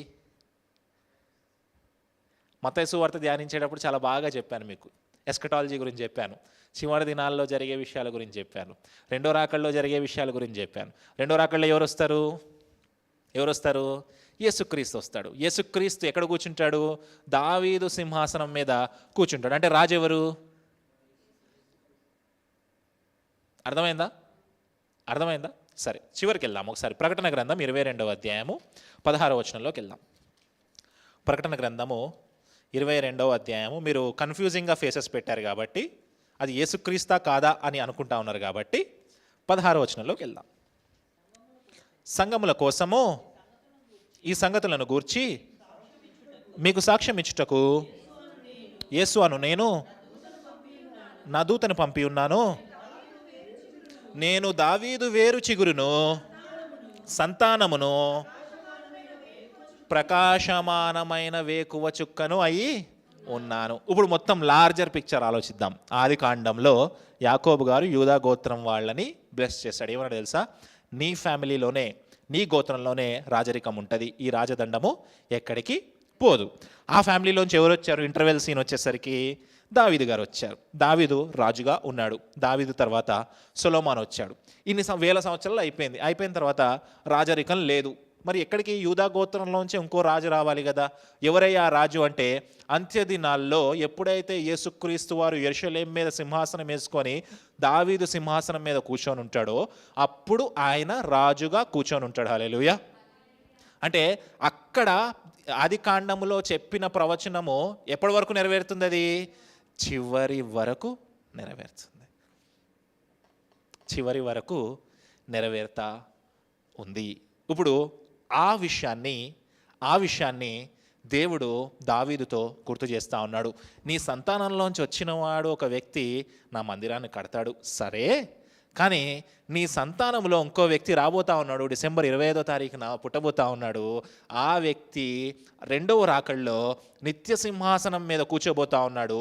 ఆ వ్యక్తి సింహాసనాన్ని ఏం చేస్తాడంట? ఆయన నిత్యముగా స్థిరపరుస్తాను. ఆ వ్యక్తి, ఆ రాజు యొక్క సింహాసనము నిత్యముగా స్థిరపరచబడబోతా ఉంది. హల్లెలూయా. దేవుడు మనతో మాట్లాడుతూ ఉన్నాడు. ఇప్పుడు ఆలోచన చేద్దాం. దావీదు జీవితంలో జరుగుతూ ఉన్న ఈవెంట్స్ అన్ని ఆలోచన చేద్దాం. రాజయ్యాడు, సింహాసనం ఉంది. ఎవరి కోసం ఉంది? దావీదు కోసం ఉంది ఆ సింహాసనము? లేదు. ఎవరి కోసం ఉంది? యేసుక్రీస్తు కోసం. రాజయ్య సింహాసనం ఏర్పాటు చేసుకున్న తర్వాత యెరూషలేంకి వెళ్ళాడు, యెరూషలేంని అటాక్ చేశాడు, యెరూషలేం స్వాధీనపరుచుకున్నాడు. ఎందుకు స్వాధీనపరుచుకున్నాడు? దావీదు కోసం చేసుకున్నాడా? లేదు. దేనికోసం చేసుకున్నాడు? తర్వాత యేసుక్రీస్తు రాబోతా ఉన్నాడు. ఎందుకు మందసాన్ని తీసుకొని వచ్చాడు? ఎందుకు అక్కడి నుంచి వెళ్ళి మందసాన్ని తీసుకొని వచ్చాడు? ఎందుకు దాని ప్లేస్ ఎక్కడ ఉండాలి? అది షిలోహులో ఉండాలి, దాన్ని ఎక్కడో వేరే చోటు ఉంచాము అని చెప్పి ప్రస్తుతానికి దాన్ని యెరూషలేముకి తీసుకొచ్చాడు. తర్వాత మందసం ఎక్కడికి వెళ్తుంది? చివర్లో దానికి చెందాల్సిన చోటికి అది వెళ్తుంది. ఆ మందసం గురించి మనం ఆలోచిస్తే పరలోకంలో ఇప్పుడు ఆ మందసం ఉంది అనే విషయము మనకి అర్థమవుతుంది. అలాగా దావీదు జీవితంలో జరుగుతున్న విషయాలని తన కోసం జరగట్లేదు. ఎవరి కోసం జరుగుతున్నాయి? తర్వాత యేసుక్రీస్తు కోసం జరుగుతా ఉన్నాయి. హల్లెలూయా. ఇప్పుడు నువ్వు ఆలోచిస్తున్నావేమో, అబ్బా నేను రాజు అయిపోయాను, అబ్బా నేను పాస్టర్ని అయిపోయాను, అబ్బా నేను ఎమ్మెల్యేని అయిపోయాను, అబ్బా నేను బిజినెస్ మ్యాన్ అయిపోయాను. ఇవన్నీ నీ కోసం అవ్వట్లేదు. ఇవి ఒక పెద్ద ప్రణాళిక దేవుడు కలిగి ఉన్నాడు. ఆ ప్రణాళికని దేవుడు నెరవేర్చడానికి జరుగుతూ ఉన్నాయి. హల్లెలూయా. ఇప్పుడు చెప్పండి, చర్చ్ కడతారా? దేవుడి కోసం చర్చ్? ప్రభువా పరిచర్య చేస్తాను నీ కోసం. నువ్వేం చేసినా, నీ జీవితంలో ఏ ప్రణాళిక జరుగుతూ ఉన్నా అది దేనికోసం జరుగుతూ ఉంది? ఒక గ్రేటర్ ఈవెంట్ కోసం, ఒక గ్రేటర్ పర్స్పెక్టివ్ కోసం జరుగుతూ ఉంది.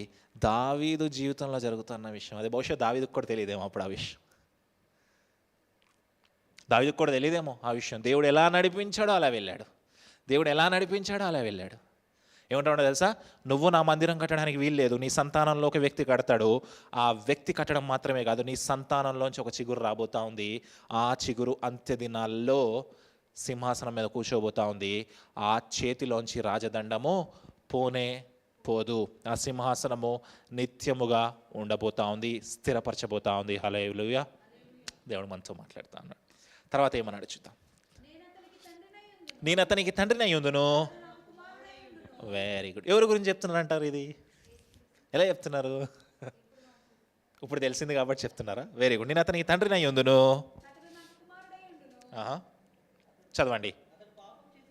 అతడు పాపం చేసిన ఎడల నరుల దండముతోనూ తగులు దెబ్బలతోనూ అతను శిక్షింతును గాని నిన్ను స్థాపించుటకై నేను కొట్టివేసిన సౌలునకు నా కృప దూరమైనట్లు అతని నా కృప దూరము చేయను. ఇప్పుడు మీకు అర్థమవుతుందా? దేవుడు ఏం చెప్తున్నాడు తెలుసా? సౌలు జీవితంలోంచి, సౌలు కుటుంబంలోంచి ఆ సింహాసనం తీసి నీకు ఎందుకు ఇచ్చాను తెలుసా? నీకు ఎందుకు ఇచ్చాను తెలుసా? దానికోసం. మనం ఏమనుకుంటాం తెలుసా? ఇది నా చర్చ్, ఇది నా పుల్పిట్, ఇది నా మైక్, ఇది నా కీబోర్డ్ అనుకుంటాం. దేనికి ఇస్తున్నాడు తెలుసా? దానికోసం. దావీదు అనుకున్నాడు అనుకోండి, ఇప్పుడు ఈ సింహాసనం మాది, ఈ సింహాసనం మీద నా పిల్లలే కూర్చోవాలి, ఆడపిల్లలు కూర్చోవాలి, తరతరాలు ఏలాలి అనుకున్నాడు అనుకోండి, జరుగుండేదా ఇవన్నీ?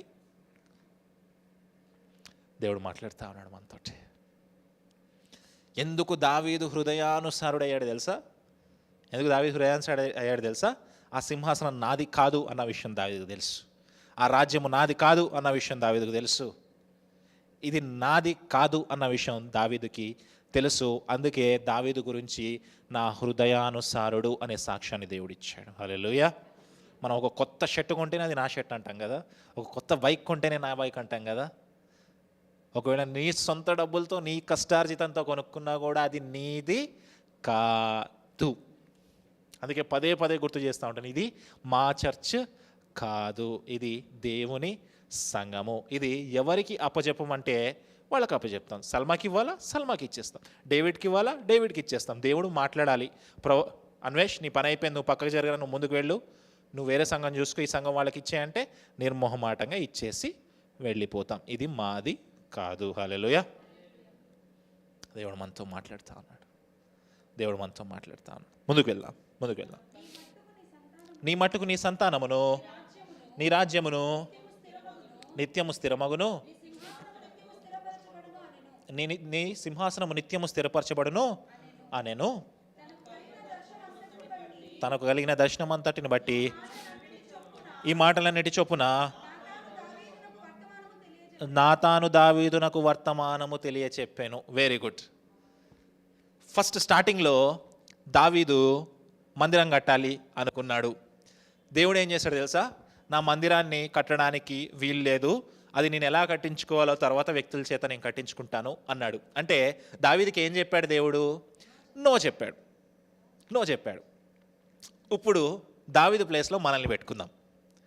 జస్ట్ ఇమాజిన్, దేవుడు మనకి నో చెప్తే, దేవుడు మనకి నో చెప్తే, దేవుడు మనకి వద్దని చెప్తే, ఆలోచన చేద్దాం.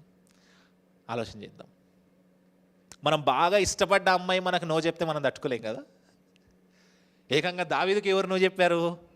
దేవుడే నో చెప్పాడు. ఇప్పుడు దేవుడే స్వయంగా నో చెప్తుంటే ఆలోచన చేద్దాం. ఏం చేస్తాం మనం? మీరు ఏం చేస్తారు చెప్పండి? దేవుడు నో చెప్తే ఏం చేస్తావు విశాల్? ఏడుస్తా కూర్చుంటావా? సల్మా ఏడుస్తా కూర్చుంటావా? ఎన్ని నెలలు ఏడుస్తావు? ఎన్ని నెలలు ఏడుస్తావు? దేవుడు మాట్లాడుతూ ఉన్నాడు మనతోటి. దేవుడు ఎస్ చెప్పే దేవుడు మాత్రమే కాదు, నో చెప్పే దేవుడు కూడా. హల్లెలూయా. నిన్ను ఏ సమయంలో ఎలా వాడుకోవాలి, నీకు ఏ సమయంలో ఎస్ చెప్పాలి, నీకు ఏ సమయంలో నో చెప్పాలి, దేవుడికి తెలుసు. దావీదుకి నో రాగానే దావీదు ఏం చేశాడంట తెలుసా? దావీదు జీవితంలో నో అనే విషయం రాగానే దావీదు ఏం చేశాడంట తెలుసా? నెక్స్ట్ వచనం చూద్దాం. నెక్స్ట్ వచనం. దావీదు రాజు లోపల ప్రవేశించి యెహోవా సన్నిధిని కూర్చుండి ఏం చేశాడంట దావీదు? Very good. దేవుడి దగ్గర నుంచి నో రాగానే ఎక్కడికి వెళ్ళాడంట దావీదు? దేవుని సన్నిధిలోకి, ప్రేయర్ రూమ్లోకి వెళ్ళాడు. బహుశా మందసం ఉన్న చోటికి వెళ్ళాడేమో. దగ్గరగా వెళ్ళి కూర్చున్నాడంట. ఒకవేళ ఎవరైనా ఒక అబ్బాయో అమ్మాయో మనకు నో చెప్తే ఫస్ట్ మనం ఎక్కడికి వెళ్తాం తెలుసా? గూగుల్లోకి వెళ్ళి సాడ్ సాంగ్స్, సాడ్ కోట్స్, వాట్సాప్లోకి వెళ్తాం. ఆలోచన చేద్దాం ఒకసారి. సాడ్ కోట్స్ ఆలోచన చేద్దాం ఒకసారి. దేవుడు మనతోటే మాట్లాడుతూ ఉన్నాడు. నోని హ్యాండిల్ చేయడం వచ్చా నీకు? వచ్చా? దావీదు జీవితంలో స్వయంగా దేవుడే నో చెప్పాడు. నేనైతే ఫస్ట్ ఫేస్బుక్లోకి వెళ్ళి కమెంట్స్ దేవుడు నో చెప్పాడు ఏం చేయమంటారంట, పోల్ పెడతాను. దేవుడు నాకు నో చెప్పాడు ఏం చేయమంటారు? చూడండి, దావీదుకి స్వయంగా దేవుడే నో చెప్తే ఎక్కడికి వెళ్ళాడంట? దేవుని సన్నిధిలోనికి ప్రవేశించి కూర్చుండి ఏం చేశాడంట? కూర్చున్నాడంట. ఏం చేశాడు? కూర్చున్నాడు అనే మాటని అంత స్పెసిఫిక్గా స్ట్రెస్ చేసి చెప్పడం ఎందుకు? ఇటు చూడండి, నన్ను చూడండి. దేవుని సన్నిధిలోకి వెళ్ళి దావీదు వెళ్ళి ఏం చేశాడంట? కూర్చున్నాడంట. కూర్చున్నాడు అనే మాటని ఎందుకు స్ట్రెస్ చేయబడింది, ఎందుకు రాయబడింది? దేవుని సన్నిధిలోకి మనం ప్రార్థన చేయడానికి వెళ్తే మోకాళ్ళు వేస్తాము, లేదా పాత నిబంధన గ్రంథాలు సాష్టాంగపడి ప్రార్థన చేస్తారు. 2 పోస్టర్స్ ఉన్నాయి కదా మనకి ప్రార్థన చేయడానికి. దావీదు ప్రార్థన చేయడానికే వెళ్ళాడు కదా. తర్వాత వచనాల్లో మనకు తెలుస్తుంది ఆయన ప్రార్థన చేస్తున్నట్టుగా, స్తుతిస్తున్నట్టుగా మనకు తెలుస్తుంది. ప్రార్థన చేయడానికి వెళ్ళిన దావీదు మోకాళ్ళు వేయలేదు, సాష్టాంగపడలేదు, కూర్చున్నాడంట. ఎందుకు కూర్చున్నాడంటారు? ఎగ్జాక్ట్లీ ఎక్కువసేపు మాట్లాడడం కోసం. హల్లెలూయా. Very good. మన ఇంటికి ఎవరైనా వచ్చారనుకోండి, వాళ్ళని కూర్చోవద్దు అంటే కూర్చోబెట్టాం కొంతమందిని. ఎందుకు? నిలబడే మాట్లాడతాం. ఎందుకు? తొందరగా పంపించేద్దామని చెప్పి. కూర్చోబెట్టి ఏ పరిస్థితుల్లో మాట్లాడతామో? ఎక్కువ సమయము టైం స్పెండ్ చేయడం కోసం. మొన్న ఈ మధ్య ఒక సేవకుడి యొక్క మాటలు వింటా ఉన్న ఒక పెద్ద సేవకుడు, ఆయన పేరు వద్దులేండి, ఆయన దగ్గరికి ఒక వ్యక్తి వచ్చాడంట. వచ్చి, పాస్టర్ గారు మీ ఇంటికి రావాలనుకుంటున్నాను నేను అన్నాడంట. అంటే ఆయన ఎవరిని రానియడంట ఇంటికి. ఆ పాస్టర్ గారు మరి అంతా పొగరేంటో మనకు తెలియదు. పాస్టర్, నేను ఎవరిని మా ఇంటికి రానివ్వను, నాకు చాలా ప్రైవసీ ఎక్కువ అని చెప్పి రానియడంట. సరే నువ్వు రా అని చెప్పి రానిచ్చాడంట. పాస్టర్ గారు ఎక్కడ కూర్చుంటే ఆయన కూడా కూర్చుంటాడేమో అని చెప్పి నించోనే మాట్లాడుతున్నాడంట. ఇంటి దగ్గర నించోనే మాట్లాడుతున్నాడంట. అంటే అర్థం ఏంటి? కూర్చుంటే ఎక్కువసేపు కూర్చుంటాడు, నించుంటే తొందరగా వెళ్ళిపోతాడు. ఒక 5 నిమిషాల తర్వాత ఆయన దేవుడు నాతో మాట్లాడుతున్నాడు అని చెప్పి చెక్ బుక్ తీసి 50 లక్షల రూపాయలు చెక్ తీసి ఇచ్చాడంట పాస్టర్ గారికి. దేవుడు చెప్పాడంట. లేదు అప్పుడు కూడా కూర్చోమని లేదు, వెళ్ళిపోమన్నాడు. అదే విషయం. అంటే మీకు ఇదంతా ఎందుకు చెప్తున్నానంటే ఎట్లా ట్రీట్ చేస్తున్నారు వాళ్ళని అనే విషయం గురించి మీకు ఆలోచన చెప్తా ఉన్నా. మరి మీ సేవకుడు మిమ్మల్ని ఎట్లా ట్రీట్ చేస్తున్నాడు? ప్రశ్న. కూర్చోబెడుతున్నాడా? నిజంగా మీ సమస్య అంతా వింటున్నాడా? మీతో మాట్లాడుతున్నాడా? మీ ఫోన్ ఎత్తుతున్నాడా? మీ పేరు తెలుసా మీ సేవకుడికి? నీ సేవకుడితో నువ్వు కూర్చొని మాట్లాడగలిగే యోగ్యత నీకుందా? ప్రశ్న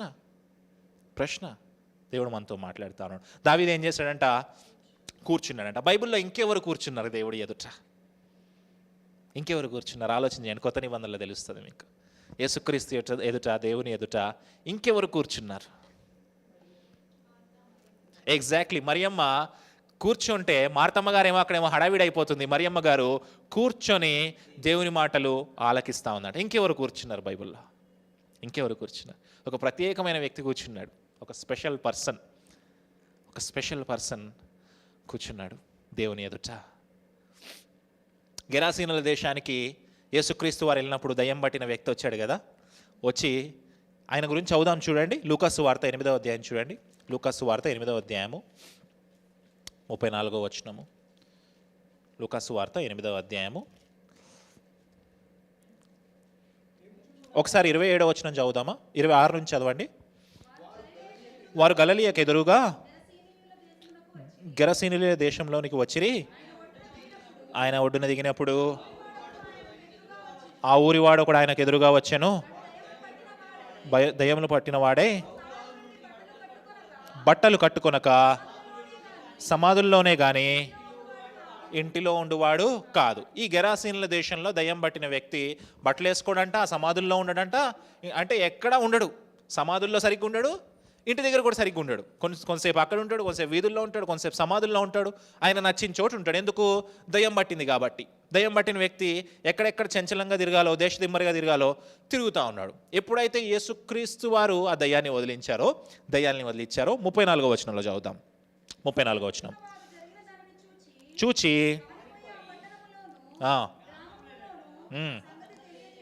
తెలియజేసిరి. చూడవెళ్ళి యేసు నొద్దకు వచ్చి దయను వదిలిపోయిన మనుష్యుడు బట్టలు కట్టుకొని స్వస్థచిత్తుడై యేసు పాదముల యొద్ద ఎక్కడ కూర్చున్నాడంట? ఇప్పటి వరకు ఎక్కడెక్కడ తిరిగాడు? ఇష్టం వచ్చిన చోటు తిరిగాడు. సమాధుల్లో ఉన్నాడు, ఇంటి దగ్గర ఉన్నాడు, ఆయన నచ్చిన చోటు ఉన్నాడు, ఒక చోట కుదురుగా లేడు. ఎప్పుడైతే ఆయన జీవితంలోకి యేసుక్రీస్తు వచ్చాడో ఏమొచ్చింది? ఆయన జీవితంలోకి నెమ్మది వచ్చింది. ఎప్పుడైతే నెమ్మది వచ్చిందో వెంటనే వచ్చి ఎవరి పాదాల దగ్గర కూర్చున్నాడు? యేసు పాదాల దగ్గర కూర్చున్నాడు. దావీదు కూడా ఎక్కడ కూర్చున్నాడు? దేవుని మందిరంలో కూర్చున్నాడు. ఎందుకు కూర్చున్నాడు తెలుసా? మొదటి వచనంలో మనం చదివాం కదా, శత్రువులందరి దగ్గర నుంచి ఆయన ఏం కలగజేశాడంట? దావీదుకి నెమ్మది కలగజేశాడంట. ఆ నెమ్మదిని బట్టి దావీదు వెళ్ళి అక్కడ కూర్చున్నాడు. కూర్చొని దావీదు ఏం చేశాడు చూద్దాం ఒకసారి. చదవండి. ఇలాగున మనవి చేశాను నా ప్రభువా యెహోవా. చదవండి.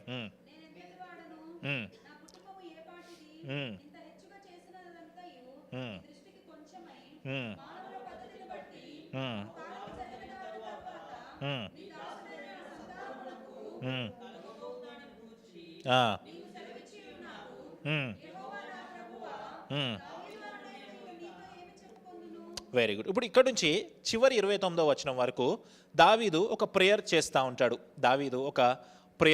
ఉంటాడు. ఆ ప్రేయర్ ఏంటనేది మనం 1 by 1 చూడనవసరం లేదు, కానీ టాప్ వ్యూ నుంచి, బర్డ్ వ్యూ యాంగిల్లోంచి మనం చూద్దాం. పైన నుంచి అక్కడక్కడ మనకేది అవసరమో దాన్ని పిక్ చేసుకొని దాని గురించి మాట్లాడే ప్రయత్నం చేద్దాం. తర్వాత వచనం చదువుదాం. యెహోవా నా ప్రభువా, నీ దాసుడైన నన్ను. Very good. ఏమంటున్నాడు? లేదు, ఫస్ట్ నుంచి చదవండి. నీ దాసుడనైనా నన్ను. ఇటు చూడండి ఒకసారి. 18వ వచనం ఎలా స్టార్ట్ అయింది? దావీదు. ఓకే, ఈ 2వ సమూయేలు గ్రంథం రాసిన వ్యక్తి దావీదుని 18వ వచనంలో ఎలా పరిచయం చేస్తున్నాడు? దావీదుని రాజుగా పరిచయం చేస్తున్నాడు. దావీదు దేవుని ఎదుట తను తాను ఎట్లా పరిచయం చేసుకుంటున్నాడు? నేను దాసుడని, నేను పనోణ్ణి, నేను సర్వెంట్ని. చూడండి, ఈ బుక్ రాసిన వ్యక్తి దావీదుని రాజుగా చూపిస్తా ఉన్నాడు, టైటిల్ పెడతా ఉన్నాడు. కానీ దావీదు దేవుని యొద్దకు వచ్చి ఏమంటాడో తెలుసా? నేను రాజుని కాదు, నేను దాసు. అయ్యా, నేను నీ పనోన్నయ్యా, తగ్గించుకుంటాను. నేను ఎంత నా కుటుంబం ఏ పాటిది, అసలు నేనే పాటి వాడిని అనుకుంటున్నాడు. మీరు ఒక్కసారి చివరి వరకు గమనిస్తే దాసుడు అనే మాట ఎన్నిసార్లు రిపీట్ అయింది ఒకసారి లెక్క పెట్టి చెప్పండి ఫాస్ట్గా. దాసుడను దాసుడను అనే మాట ఎన్నిసార్లు రిపీట్ అయింది లెక్క పెట్టండి ఫాస్ట్గా, లెక్క పెట్టండి.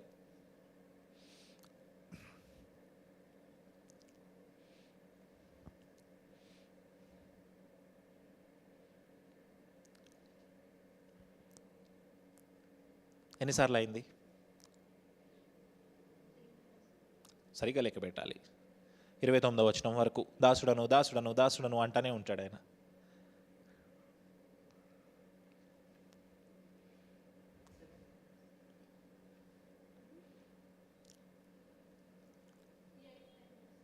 ఓకే, ఇటు చూడండి, ఇటు చూడండి. 10 సార్లు అన్నాడు. ఎన్నిసార్లు? 10 times నేను నీ దాసుడను, నేను నీ సర్వెంట్ని, నేను నీ సేవకుడిని, నేను నీ పనోడిని అంటా ఉన్నాడు. మొదట్లో ఎట్లా పరిచయం అయింది? రాజుగా పరిచయం అయ్యాడు. కానీ తనను తాను ఎట్లా తగ్గించుకుంటా ఉన్నాడు దావీదు? నేను నీ పనోడినయ్యా, నాకు ఏ పాటిది, నేను నా కుటుంబం ఏ పాటిది, నేను ఏ పాటి వాడను అంటా ఉన్నాడు. ఒక్కసారి మనల్ని మనం ఎట్లా పరిచయం చేసుకుంటాం చెప్పండి? మనల్ని మనం ఎట్లా పరిచయం చేసుకుంటున్నాం చెప్పండి? దావీదంతటి వాడే తనని తాను దాసుడు అనుకుంటా ఉన్నాడంటే మనల్ని మనం ఎట్లా పరిచయం చేసుకుంటున్నాం? మనకి ఏంటి తెలుసా ప్రాబ్లము? మన ప్రాబ్లం ఏంటి తెలుసా? దేవుడు మనకి దాసుడుగా ఉండాలి, మనం దేవుడికి దాసుడుగా ఉండం. అంతేనా? దేవుడు మనకి దాసుడుగా ఉండి మనం చేసిన ప్రార్థనలన్నీ క్లియర్ చేసేసి చెక్కుల మీద సైన్లు పెట్టించేసి మనకు కావాల్సినవి పంపించాలి. మనం ఆయనకి దాసుడుగా ఉండడానికి ఇష్టపడతా ఉన్నామా? ఇష్టపడుతున్నామా? దేవుడు మీతో మాట్లాడుతూ ఉన్నాడు. దేవుడు మీతో మాట్లాడుతూ ఉన్నాడు. నువ్వు దేవునికి దాసుడుగా ఉంటున్నావా, లేదా దేవుడు నీకు దాసుడుగా ఉంటున్నాడా? నువ్వు సేవ చేస్తున్నావా, లేదా సేవ చేయించుకుంటున్నావా? ప్రశ్న దేవుడు మాట్లాడుతూ ఉన్నాడు. ఈ దావీదు దాసుడు అనే విషయము దావీదుకి ఇక్కడ మొదలైన విషయం కాదు. దావీదు దాసుడు అని తగ్గించుకునే విషయము దావీదుకి ఇక్కడ మొదలైన విషయం కాదు. అది ఎక్కడ మొదలైందంటే కీర్తనల గ్రంథము 86వ అధ్యాయము 16వ వచనము. కీర్తనల గ్రంథము 86వ అధ్యాయము 16వ వచనము. దావీదు తనను తాను దాసుడుగా తగ్గించుకోవడము ఎక్కడి నుంచి మొదలైందో ఒకసారి చూద్దాం. 86వ అధ్యాయము 16వ వచనము. నా తట్టు తిరిగి నన్ను కరుణింపుము, నీ సేవకునికి నీ బలము అనుగ్రహింపుము, నీ సేవకురాలి కుమారుని, మళ్ళీ చెప్పండి, ఆ లైన్ మళ్ళీ చదవండి. ఓకే, ఇటు చూడండి ఒకసారి. దావీదు ఏమంటున్నాడు? తనని తాను ఏమనుకుంటున్నాడు? నీ సేవకురాలి కొడుకునయ్యా నేను, నన్ను రక్షించుకో అంటున్నాడు. అంటే దావీదు జీవితంలో తను సేవకుడు, తను పనోడు అనే విషయము ఎక్కడి నుంచి గుర్తు చేసుకుంటా ఉన్నాడు అంటే తన తల్లి దగ్గర నుంచి గుర్తు చేసుకుంటా ఉన్నాడు. తన తల్లి గురించి బైబిల్లో అసలు పెద్దగా విషయం ఏమీ లేదు.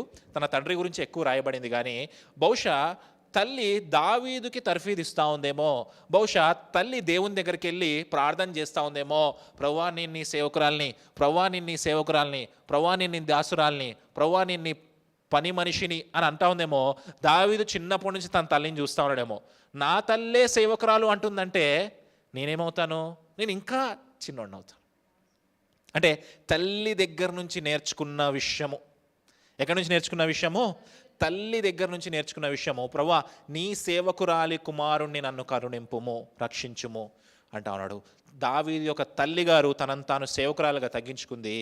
దావీదు గారు కూడా తర్వాత తన జీవితంలో తనను తాను సేవకుడిగా పిలిపించుకుంటా ఉన్నాడు. మనము మన పిల్లలకి అప్పచెప్పాల్సిన బాధ్యత, మనము మన పిల్లలకి ఇవ్వాల్సిన ఫీడింగ్, మనము మన పిల్లలకి ఇవ్వాల్సిన ఆస్తిపాస్తులు, విలువలు. ఏమిచ్చింది తల్లి దావీదుకి? తగ్గింపు స్వభావాన్ని, సేవకుడు అని చెప్పుకునే మాటని ఇచ్చింది. మరి మన పిల్లలకి మనం ఏమిస్తాను? ఆడు పుట్టంగానే అరే ఈ ఇల్లు మందేరా, ఈ ల్యాండ్ మందేరా చెప్తాం కదా. ఇప్పుడు నేను ఉన్నాను, అరే ఈ చర్చ్ మందేరా అన్నాను అనుకో, ఏమన్నాడు తెలుసా? ఇది మనది కాదు, మనము సేవకులము మాత్రమే. అది దావీదుకు తెలుసు కాబట్టి అందులో 10 సార్లు ఏమన్నాడు తెలుసా? నేను సేవకుడిని అంటున్నాడు. మరి దాన్ని నూతన నిబంధన గ్రంథంలో మనం ఎట్లా అప్లై చేసుకోవాలి? యేసుక్రీస్తు వారు మనకి ఏం చెప్పలేదు కదా. అంటే నూతన నిబంధన గ్రంథంలో యేసుక్రీస్తు వారు కూడా మళ్ళీ అదే మాట చెప్పారు. లూకాసు వార్త 17వ అధ్యాయము 10వ వచనము. లూకాసు వార్త 17వ అధ్యాయము 10వ వచనము. ఫాస్ట్గా తీయాలి, లాస్ట్ 10 minutes క్లోజ్ చేసేద్దాం. అటువలే మీరును మీకు ఆజ్ఞాపింపబడి ఉన్నవి చేసిన తర్వాత మేము నిష్ప్రయోజకులమైన దాసులము, మేము చేయవలసినవే చేసి ఉన్నామని చెప్పాను. యేసుక్రీస్తు వారు శిష్యులతోటి స్వస్థతా వరాలు మిగతా విషయాలు మీరు అన్నీ చేసిన తర్వాత మీ చేత అన్నీ జరుగుతాయి, మీ చేత నేను చేయించుకుంటాను, మీరు చేయించుకున్న తర్వాత ఎవరన్నా వచ్చి అబ్బా అన్న ఎంత బాగా వాక్యం చెప్పాడురా అన్నాడు అనుకోండి, అబ్బా ఎంత బాగా స్వస్థత చేశాడురా అన్నాడు అనుకోండి, అప్పుడు మీరు ఏమనాలి తెలుసా? మేము జస్ట్ నిష్ప్రయోజకులము, మేము కేవలము పనివారము మాత్రమే అనాలి అని యేసుక్రీస్తు వారు శిష్యులతో చెప్తా అన్నాడు. ఇప్పుడు నేను ఊరికే ఈ మాటలు చెప్తే కోపం రావచ్చు మీకు, కానీ ఇప్పుడు దేవుడు మాట్లాడుతూ ఉన్నాడు మనతోటి. దేవుడు మనతో మాట్లాడుతూ ఉన్నాడు. అరటిపండు ఆయన ఒక ఆయన ఉంటాడు, ఆయన అరటిపండు ఇస్తే ఈ మధ్య ఒకటి మొదలైంది స్వస్థత తైలాభిషేకం. ఈ తైలాభిషేకం ఏందో నాకు అర్థం కాదు. తైలాభిషేకం అంటే ఏంది? స్వస్థత తైలాభిషేక క్రిస్మస్ పండుగ అంటే ఇలా చదివాను నేను ఒక చోట. క్రిస్మస్కి తైలాభిషేకం ఏంది పెట్టాను, కమెంట్ కూడా పెట్టాను ఆయనకి, ఏందన్నా ప్రతి దాంట్లో తైలాభిషేకం దూరుస్తావు అని చెప్పి. ఏం బ్రదర్, కలిసి వచ్చిందా తైలాభిషేకం? డబ్బులు బాగా తెచ్చిపెడుతుందేమో. దేవుడు మాట్లాడుతూ ఉన్నాడు మనతోటి. దేవుడు మాట్లాడుతూ ఉన్నాడు. ఒకవేళ నీ వల్ల కార్యము జరిగినా సరే నువ్వేమనుకోవాలి తెలుసా? నేను నిష్ప్రయోజకుణ్ణి, నేను దాసుణ్ణి. మరి ఎంతమంది అనుకుంటా ఉన్నారు దాసుణ్ణి అని? దేవుడు మాట్లాడుతూ ఉన్నాడు. ముందుకు వెళ్దాం, 7వ అధ్యాయంలో ముందుకు వెళ్దాం. 21వ వచనం చదవండి.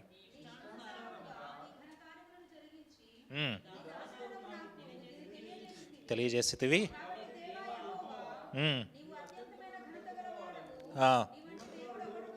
ఒకడును లేడు, మేము వినిన దానంతటిని బట్టి చూడగా. Very good. యెహోవా దేవుడేమో దావీదుకు నో చెప్పాడు. దావీదు ఏమని ఎగ్జాల్ట్ చేస్తా ఉన్నాడు దేవుణ్ణి, ఏమని హెచ్చిస్తా ఉన్నాడు చూడండి. కాబట్టి దేవా నీవు అత్యంత ఘనత గలవాడవు, నీ వంటి దేవుడు ఒక్కడును లేడు. ఇది చూడండి ఒకసారి. నో చెప్పాడు, ఎగ్జాల్ట్ చేస్తున్నాడు. విషయాలు నేను 10,000 అడిగాను అనుకోండి, ఇవ్వలేదు అనుకోండి, ఇక పిచ్చి తిట్టుడు ఇరుతా విషయాల్ని, అంతే కదా. అవసరమైతే వచ్చే వారం ప్రసంగంలో కూడా చెప్తా. ఎందుకు? నో వచ్చింది కాబట్టి, నో హ్యాండిల్ చేసుకోలేకపోయాను కాబట్టి. దేవుడు నో చెప్తే దావీదు ఏమంటాడో తెలుసా? ప్రభువా నువ్వే. ఇంకో మాట ఏమన్నా తెలుసా? మంచి మాట అంటాడు, నీ వంటి దేవుడు ఒకడును లేడు, మేము వినిన దానినంతటిని బట్టి చూడగా నీవు తప్ప వేరే ఏం విన్నాడు దావీదు? దావీదు ఏదో విన్నాడంట. ఆ వినిన దానిని బట్టి నీవు తప్ప వేరొక దేవుడు లేడు అని డిసైడ్ చేశాడంట. ఏం విన్నాడంటారు దావీదు? ఎగ్జాక్ట్లీ ఐగుప్తులో చేసిన కార్యాలు, ఐగుప్తు నుంచి ఇజ్రాయేల్ ప్రజలను ఎలా విడిపించాడో ఆ విషయాలన్నీ బహుశా తల్లిగారు చిన్నప్పటి నుంచి నేర్పిస్తూ ఉందేమో, వింటా ఉన్నాడేమో, చదువుతూ ఉన్నాడేమో. వాక్యం వింటున్నాడు దావీదు. లిటరల్గా చెప్పాలంటే వాక్యం వింటా ఉన్నాడు. ఆ వాక్యాన్ని వింటూ వింటూ ఏమర్థం చేసుకున్నాడు తెలుసా? ప్రభువా నీ వంటి వారు ఎవరు లేరు. పాట ఉంది కదా, నీ వంటి వారు ఒక్కరు లేరు నీకే. దేవుడు మాట్లాడుతున్నాడు. మరి ఎన్ని ఆదివారాల నుంచి మెసేజ్ వింటున్నాము? ఎన్ని ఫ్రైడేస్ మెసేజ్ వింటున్నాము? ఒక్కసారి సండే ఇంటికి వెళ్ళిపోయిన తర్వాత ఏదైనా సమస్య వస్తే, శ్రమ వస్తే వెంటనే దేవుడిని మర్చిపోతాం కదా. ఒక నో వస్తే దేవుడిని మర్చిపోతాం కదా. దేవుడు మాట్లాడుతూ ఉన్నాడు మనతో. ముందుకు వెళ్దాం.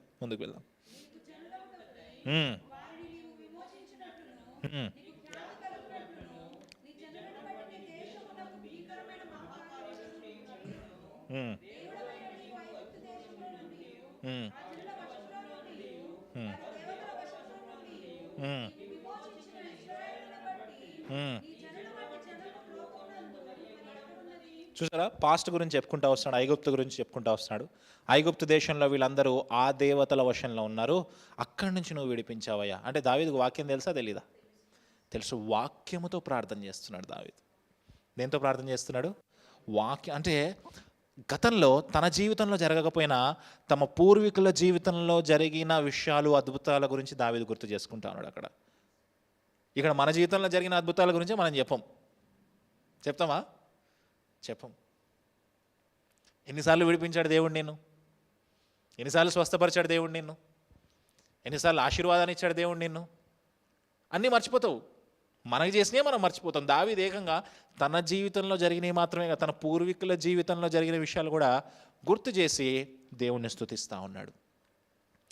ఇప్పుడు మనం ప్రార్థనలు మార్చే టైం వచ్చిందేమో, బహుశా నేర్చుకోవాల్సిన అవసరం ఉంది. ముందుకు వెళ్దాం.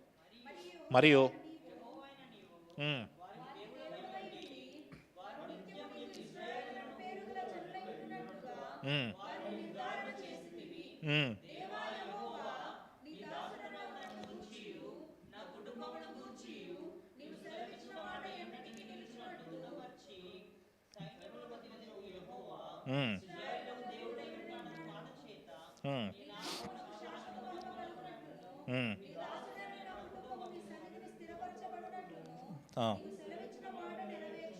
నెరవేర్చుము.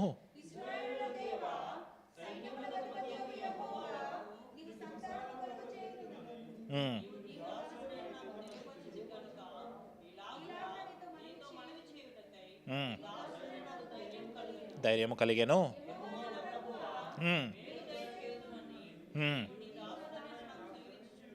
సెలవిచ్చుచున్నావే, నీ మాట సత్యము.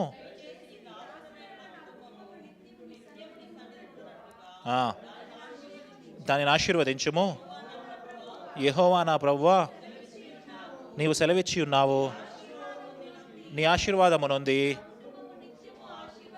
నా కుటుంబము నిత్యము ఆశీర్వదించబడును కాక. అందులో ఒక మాట అంటున్నాడు తెలుసా, 29వ వచనంలో, దయచేసి నీ దాసుడైన నా కుటుంబమును నిత్యము నీ సన్నిధిని ఉండునట్లుగా. ఎక్కడ ఉండాలంట? నా సింహాసనం మీద ఉండాలన్నాడా? దేవుడు మాట్లాడుతూ ఉన్నాడు మనతోటి. అది కోరుకోలేదు దావీదు. ఏం కోరుకున్నాడు తెలుసా? ఆ సింహాసనం వచ్చినా పోయినా నాకేం అభ్యంతరం లేదు, నా సంతానము నిత్యము they should dwell in your place. Amen. దేవుడు మాట్లాడుతాను. ఎంతమంది రాబోయే తరాల కోసం ప్రార్థన చేస్తూ ఉన్నాం?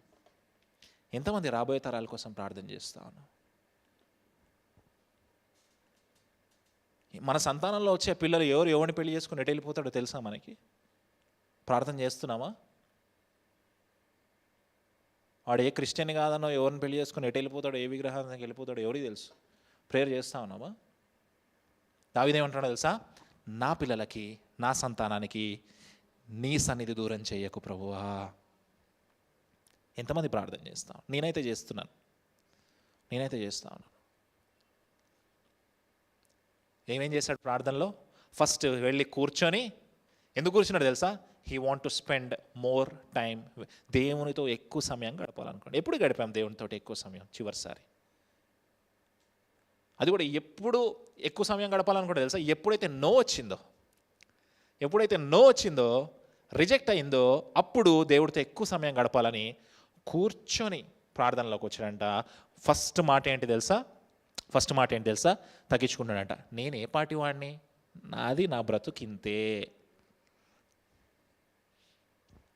అనట్లేదు. ప్రభువా నేను పెద్ద చర్చ్ కట్టాను, ప్రభువా వేలాత్మలు కట్టాను, ప్రభువా నేను ప్రార్థన చేస్తే ఆదయాలు వెళ్ళిపోయినాయి, ప్రభువా నేను అట్టుపండి ఇస్తే ఎంతోమందికి గర్భం తెరవబడింది అనలేదు.